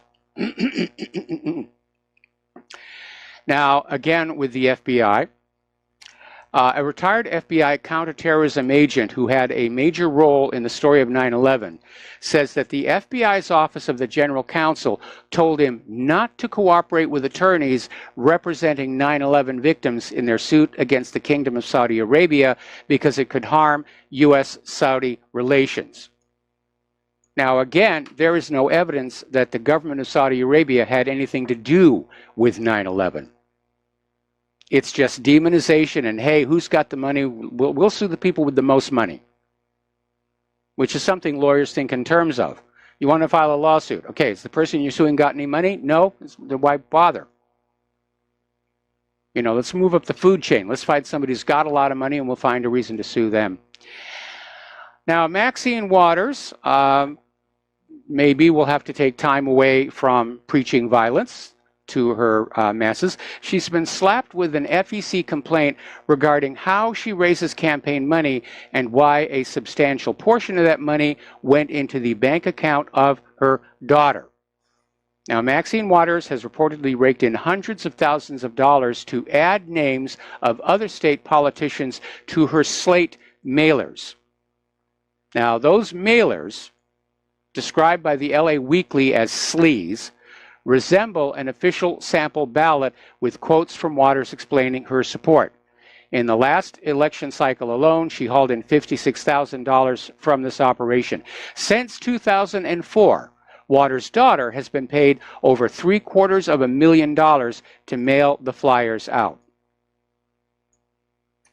So, yeah, you can tell it's election season here. Alrighty. The sun has been without sunspots for 33 of the past 34 days. To find a similar stretch of blank suns, you have to go back to 2009 when the sun was experiencing the deepest solar minimum in a century. So solar minimum has returned, bringing extra cosmic rays, long-lasting holes in the sun's atmosphere, and auroral displays, including very unusual pinkish ones. Well, why is this important? Well, because the carbon Nazis are still out there pushing hottest year on record, global warming, They're blaming the wildfires on it, even though some have now been confirmed to be started by arsonists. They're still pushing that we should all bow down to a global environmental authority who will keep us from destroying planet Earth. Well, you know, we're not destroying planet Earth. Wars are destroying planet Earth. Unrestrained migration is destroying planet Earth. They want to blame carbon dioxide, say it's all your fault, and demand taxes and obedience here.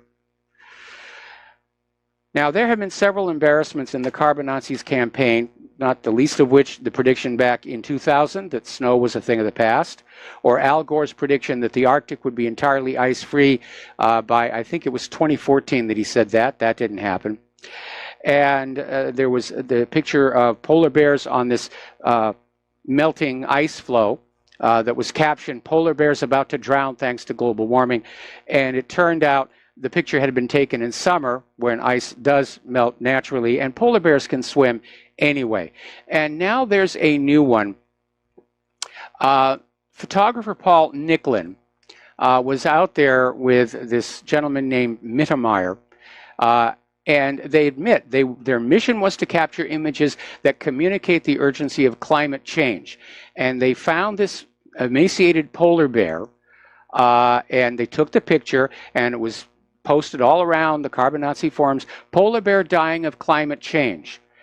And the photographer has now been forced to admit that it's basically false. They caught the polar bear just coming out of hibernation, and polar bears lose a lot of weight. You know, they fatten up for hibernation, and then they go to sleep during the winter, and when they come out in the spring, they're very thin. And that was what this polar bear was. Had nothing to do with climate change. They're still out there lying through their teeth. That's what happens when you don't really teach science in the schools anymore. Now, as you know, even though we are making stink face at Russia, even though we're sanctioning Russia, there are some areas where the U.S. has to do business with them, and one of those areas continues to be rocket engines. Apparently, the companies attempting to start up and rebuild our rocketry industry, they're off to a slow start. So Russia will continue supplying the RD-180 rocket engines used by NASA and the Pentagon till at least 2020. And they've signed a new contract, and so the rocket engines will be coming on in, and they're used by NASA. They're used in the first stage of the Atlas V rockets as well. Now, over in Great Britain, they're dealing with the problem of nuclear waste, as are we all. It's piling up all over the place. These fission reactors are putting out all of this highly toxic material. Nobody's come up with a plan what to do with it. And it just keeps piling up. And just put it over there someplace. Hanford is a disaster. So is Fukushima. It's out of control. Over in Great Britain, they've come up with what they think is a brilliant plan. They're going to begin burying their radioactive waste under the country's national parks and areas of outstanding natural beauty. So people are going to go to these national parks and these very beautiful vistas and not realize they're standing over radioactive waste. What could possibly go wrong with this? This is backed by the British government. And it's not really a solution. It's not really a solution. It's just, we're just going to make it look like it's going away. And we're going to make it look like it's okay. Sacha Baron Cohen is in a little more trouble now. He's been accused of plagiarizing a Redditor's 9/11 theory for his Truthbrary conspiracy site. And basically, he just copied and pasted the entire story about what happened on 9/11 from this Redditor's page for his Truthbrary, which was made to mock right-wingers and promote his new Showtime program, Who is America? And so Cohen's 9/11 theory page is directly lifted from Redditor Fit Frank's My 9/11 Theory post last year. Cohen gave no credit to Fit Frank and did not link to his post. basically implying that it was his work. Now, apparently this Who is America show, again, it's targeting conservatives. They want to make conservatives look bad. And, of course, I don't get Showtime, so I'm not going to be seeing it, nor would I be inclined to do so if I did. But we've been hearing of some very underhanded tactics that Cohen has been using, including disguises, complete misrepresentation about what he's doing. That's unethical. And it's not even funny. We'll be right back after these few words. Aloha, America. Welcome back to our show. Last segment of our program today, and we're going to take one more phone call from Anthony in Tucson. Aloha, Anthony. Welcome to the show. What's on your mind?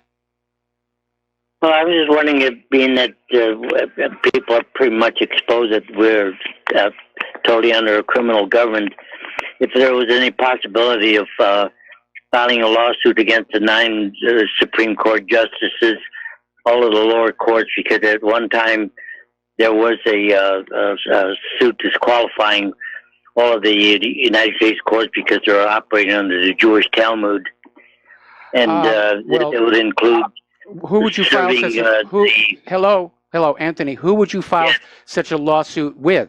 I mean, once you file a court, I think the 10th article in the Constitution. Where would you file such a lawsuit?